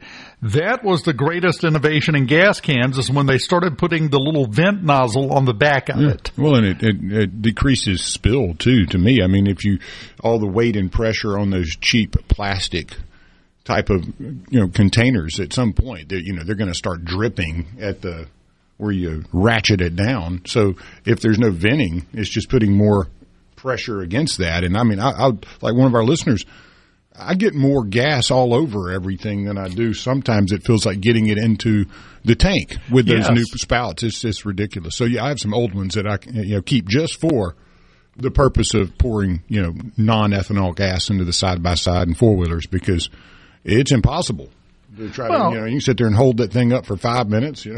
Come on, some man. people, I think, didn't realize that gas cans have become that way because of regulations. We can't have them vented because that's letting those fumes out in the atmosphere, and the Antarctic penguin squirrel might die. So we got to cut that out. We can't, like it's never going to come out anyway. Yeah, it's kind of like, isn't that the point? It's going to come out of the container into another container, and it's going to be burned generally. And then you have to have ridiculous safety options. That's what all of the mash this tab, twirl this knob, and push nonsense has come from. So am I getting into an opiate or something? Yeah, exactly. It's easier to open my child-proof pill bottles than it is to pour gas out of a gas can. So they have made a movement to fix this. Now, of course, it's not overnight. Magically, the gas can fairy isn't going to show up and replace all of the nonsense you've got with good ones. But I think we will see a return over a reasonable amount of time to just a gas can, which is a can to hold gas. It's not a complicated device. It never should be. I like one of the posters under Lee Zeldin's page says, well, I mean, if you vent the can, the gas will go bad quicker. Well, I mean, why would you have gas just sitting around? I mean, anyway, I use it. You know what I'm saying? It's like 4 gallons of gas is going to get used pretty quick. I don't know how long it takes for gas to go bad, but that's not an option around. We're getting too many things using gas. I'm wanting to say about 5 years, 5 to 10 years. It just sits there. Are you really just sitting there with gas that long? I mean, goodness. Well, if I have ever been in a situation, and I have sometimes in my life, where I had a gas can, had some gas in it, didn't use it for a while, I'll just go dispose of that and get new gas because all you're going to do is mess your engine up. A few bucks worth of gas. I mean, well, in the ethanol stuff too. If you got any cycle engines and 4-wheelers and that stuff, don't put ethanol in that. No. Even it's just not made for it. The carburetors, all those things are going to get gummed up and go bad. Just go get you some real gas. I didn't know real gas even went bad. Like when you put the corn in it, though, maybe that does cause some of the spoilage. Yeah, it's corn will mold. Yeah, corn liquor will go bad if it doesn't have a top on it, right? So I guess that's why you got to drink it quick, man. Come on. You just keep the still running, and you got a continuous supply of fuel. I'm sorry, that's right. We were talking about fuel. Never mind. Forget I even said any of that. But I just wanted to make sure we called some attention to that because I haven't seen anything about this really. No, I saw that as a tweet after we got off air yesterday, and I thought it was a joke at first, but no, it's dead serious. And I would say regulations. When people talk about regulation, they think it's always about, the polluters and the big stuff. It's always big. But, when you look at these types of things, I mean, these are regulations that I wonder what it had cost to implement this no-spill gas can with no vent. How much does that get transferred down because of those types of regulations when, hey, the gas cans were working fine?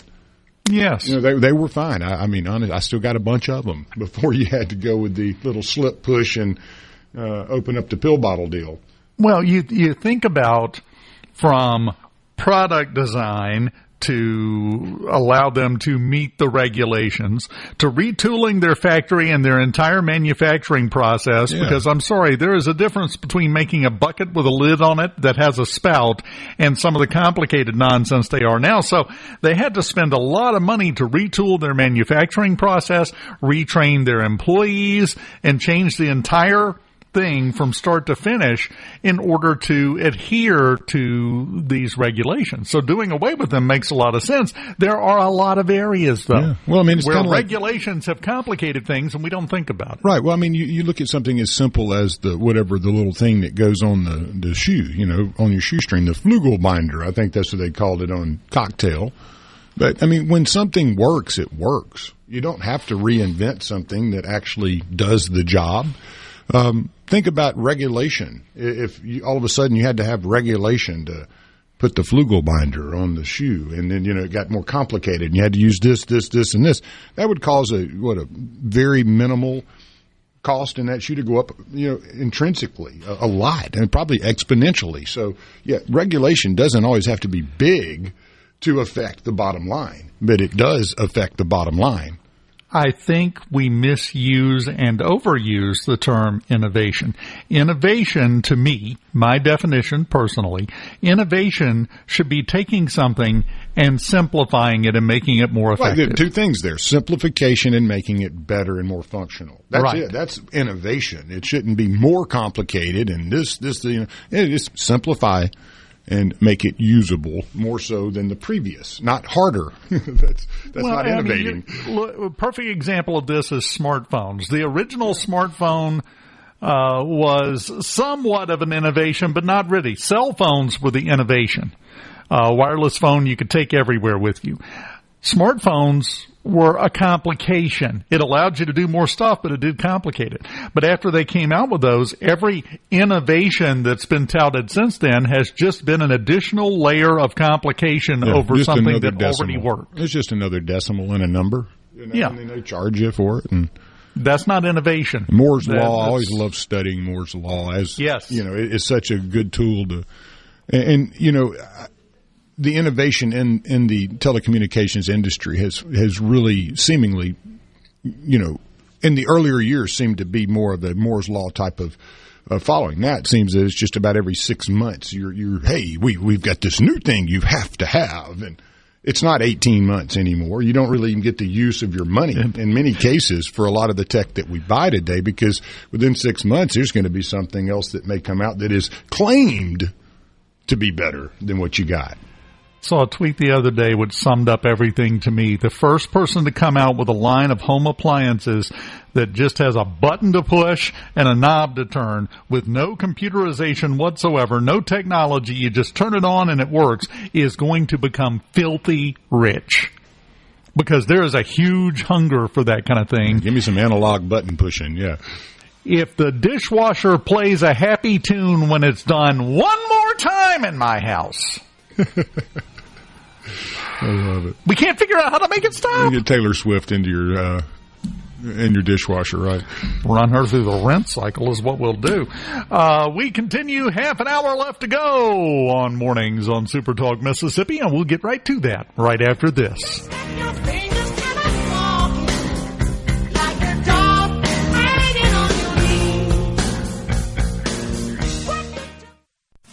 From the Super. All right, now to the important stuff. Your VIP pass to hear what the most influential Mississippians are talking about. This is very important. Huge news. Mornings with Richard Cross on Super Talk Mississippi.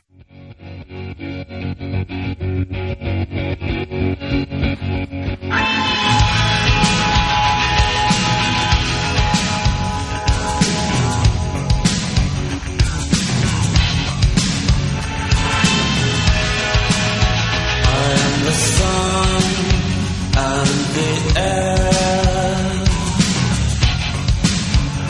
all the shyness that is criminally vulgar. I am sun and air of nothing in particular.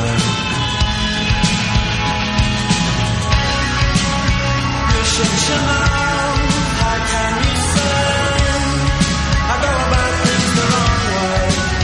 I'm just letting it play. It's a good one. Yeah, there's been 2 or 3 different versions of that song. It's a good song, though. It really is. All right. I know this will surprise no one, but I'm going off the beaten path for a moment to make a point about something else going on.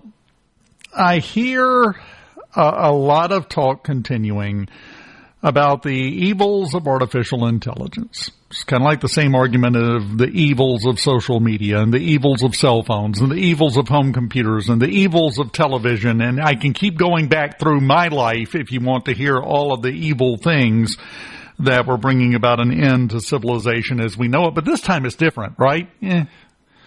Not so sure. As long as they bring back Punch-Out, the Mike Tyson. Yes. Glass Jaw Joe. Yeah, I love it. I love it. Glass Joe. He was your first. You had to beat him, They are bringing back, and this is relevant to your interest, by the way, they are bringing a phone game, the original backyard baseball game. Oh, that was a good one, yeah. That was a great game. It really was. They're bringing that back. But what I want to talk about, there was a guy named, what was his name? Bartholomew Timoner.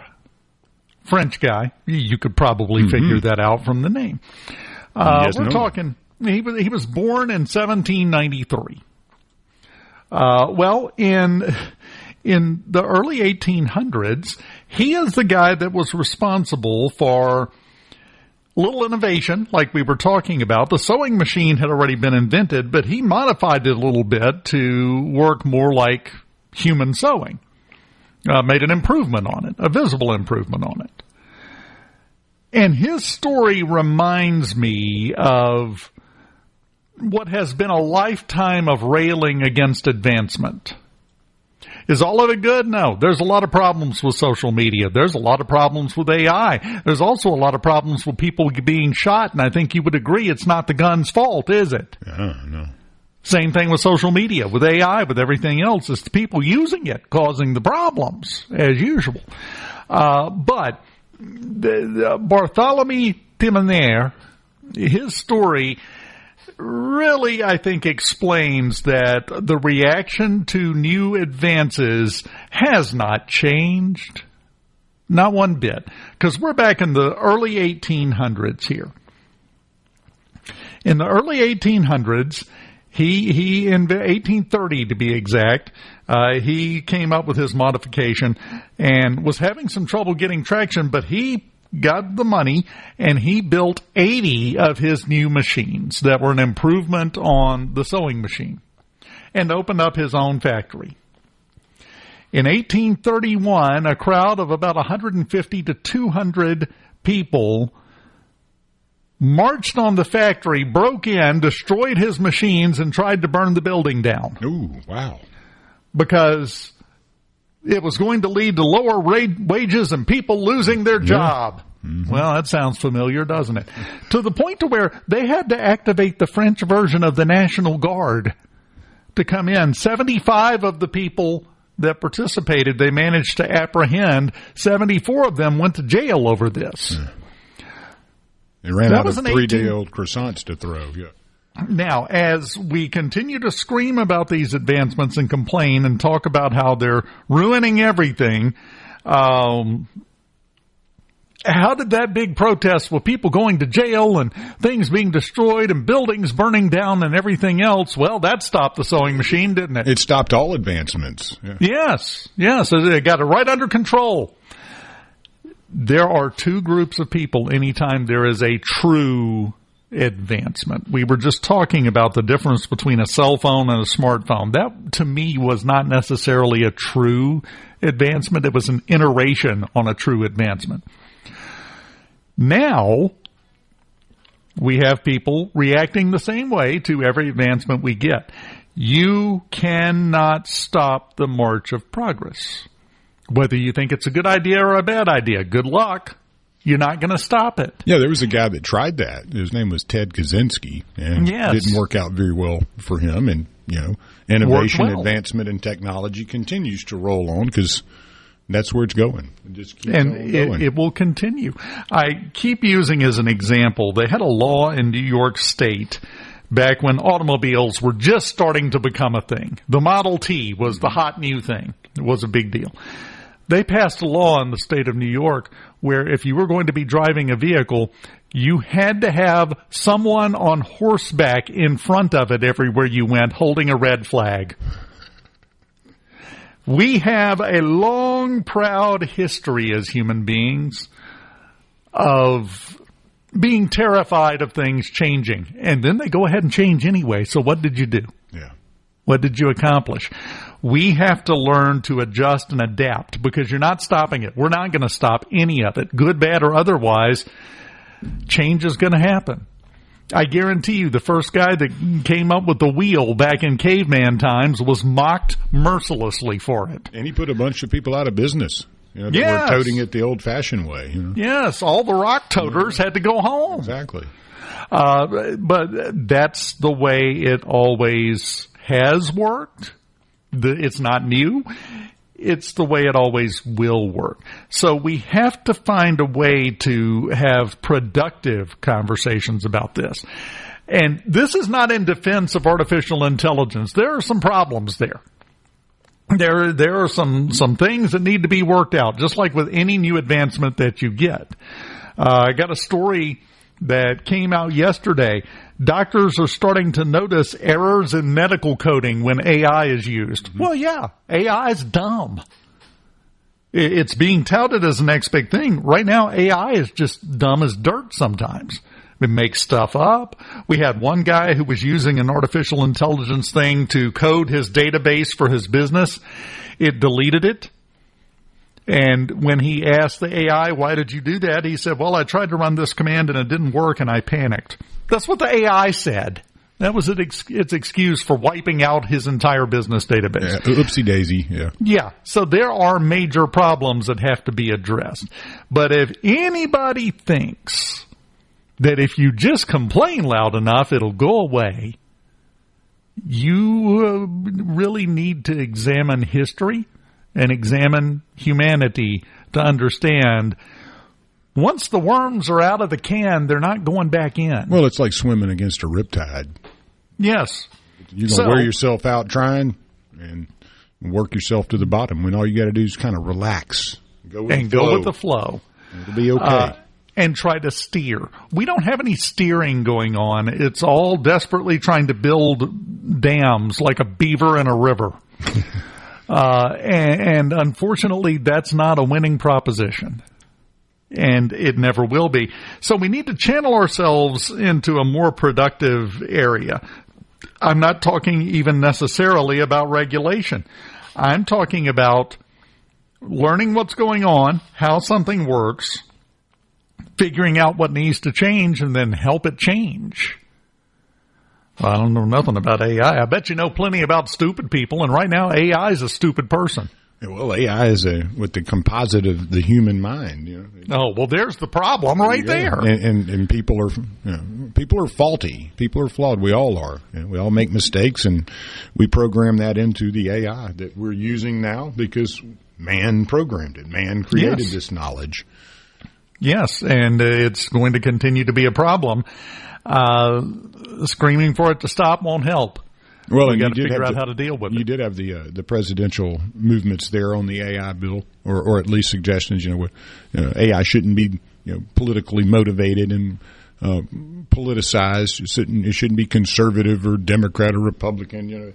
And I think we've seen that it is, though. That's I think where you're saying there has to be some layer and level of conscientiousness out there, ethics and morals. Those things have to play into how AI is governed and how AI is used. If you just let it go, mankind is flawed and mankind created AI, and the results are going to be extremely flawed. I used AI a good bit before it was called AI. We called it game theory. Yes. And it's nothing new. This is not stuff that was just invented yesterday.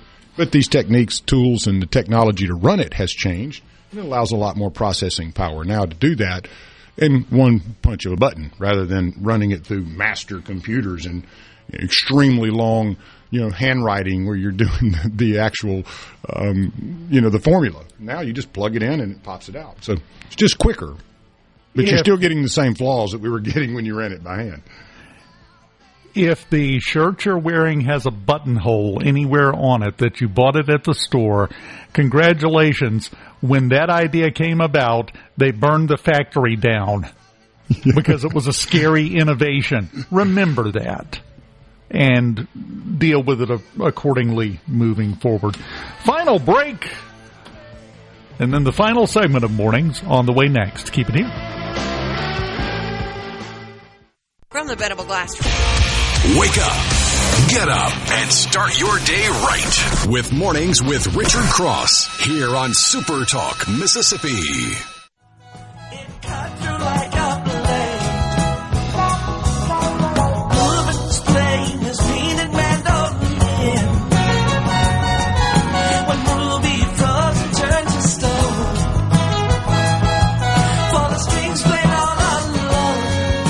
Got several things I want to get to very quickly before we run out of time on this Friday morning. One, I just saw an ad for it again. If anyone has $500 they would like to gift me because I don't have it to spend on this, but boy, do I want this. I don't know if you've seen the ads for this, Lance. It is an AI-controlled, radar-guided laser turret that shoots mosquitoes out of the air. I'm in. Yeah. Oh, they got videos of it working. It is absolutely fantastic. It just sits there, and every time a mosquito flies within range, it goes... It's like a Star Wars. Reagan invented that. It just it's now for mosquitoes. The Star Wars backyard defense system. That's really what they should name it. You're right. I want that. But talking about technology, and I highly recommend this to everyone. My entire life, I have been a big science fiction fan.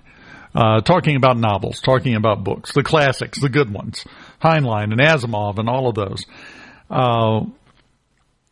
You can learn a lot about what's coming if you read science fiction, and a lot of that is due to the fact that current scientists grew up reading the same science fiction, but instead of taking any cautionary tales from it, they looked at it as a how-to manual.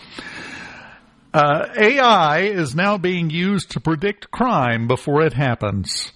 University of Chicago researchers have demonstrated an AI can predict crimes a week in advance with an accuracy rate of 90%. They had a story and then a movie about that called Minority Report. Go watch it if you haven't, and then let me know if you think this is a good idea. Yeah. It's not. You can predict human behavior pretty well, but a 10%, 15%, 20% margin of error.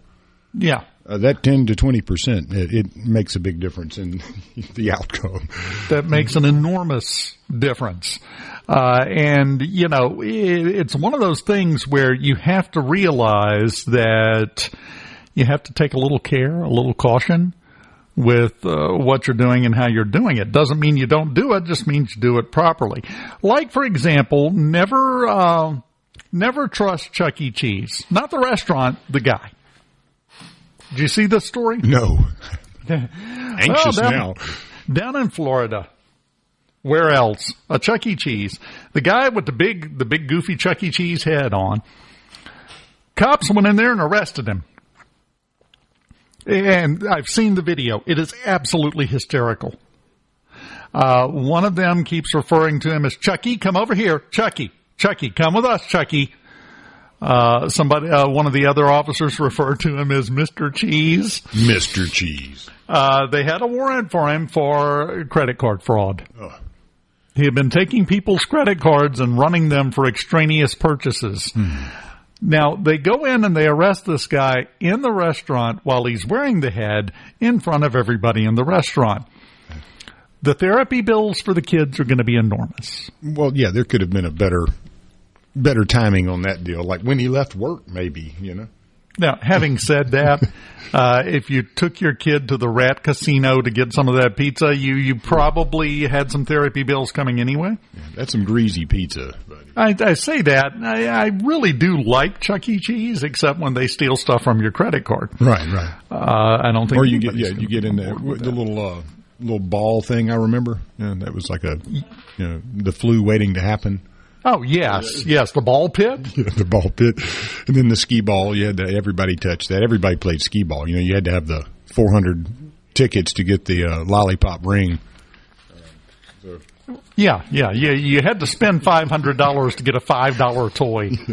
The spider ring. You feel like you won, though. Yeah, you feel like you won something. Yeah. Your parents are looking at you going, man, I could have bought you 20 of these. Yeah, it wouldn't have meant the same thing. No, because you didn't win it. You earned it playing skee ball. And then finally, I want to end the show with a quick check on California. Burbank. A serial butt sniffer has been arrested again. Khalees Karen Crowder, 38 years old, otherwise known as Old Enough to Know Better, was arrested this week by the Burbank Police Department at a Walmart because he kept running up to women's behinds, getting down on his knees, ramming his nose in there and sniffing. Wow. It gets better. They call him serial because he's been arrested for this before. Last time he was arrested for it was back in 2023. This is a continuing, ongoing problem. He's got some screws loose. So California is operating as you would expect. Everything's normal out there. Well, of course. Their definition of normal. I would also like to point out, if you think you're having a bad day, if it's been a long week, if you've experienced a lot of stress and frustration and things that just didn't go exactly the way you wanted them to go, always remember, nobody has stuck their nose in your behind at Walmart this week. You're having a good week. It's all relative. It is relative, isn't it? Put it into perspective, folks. Yeah, doing the best we can. Lance, enjoyed it as always do, my friend. Oh, yeah, I had a blast, Dave. Hope you have a great weekend, buddy. You too, and we will talk to you again soon, whenever that may be. My friend, I'll see you then.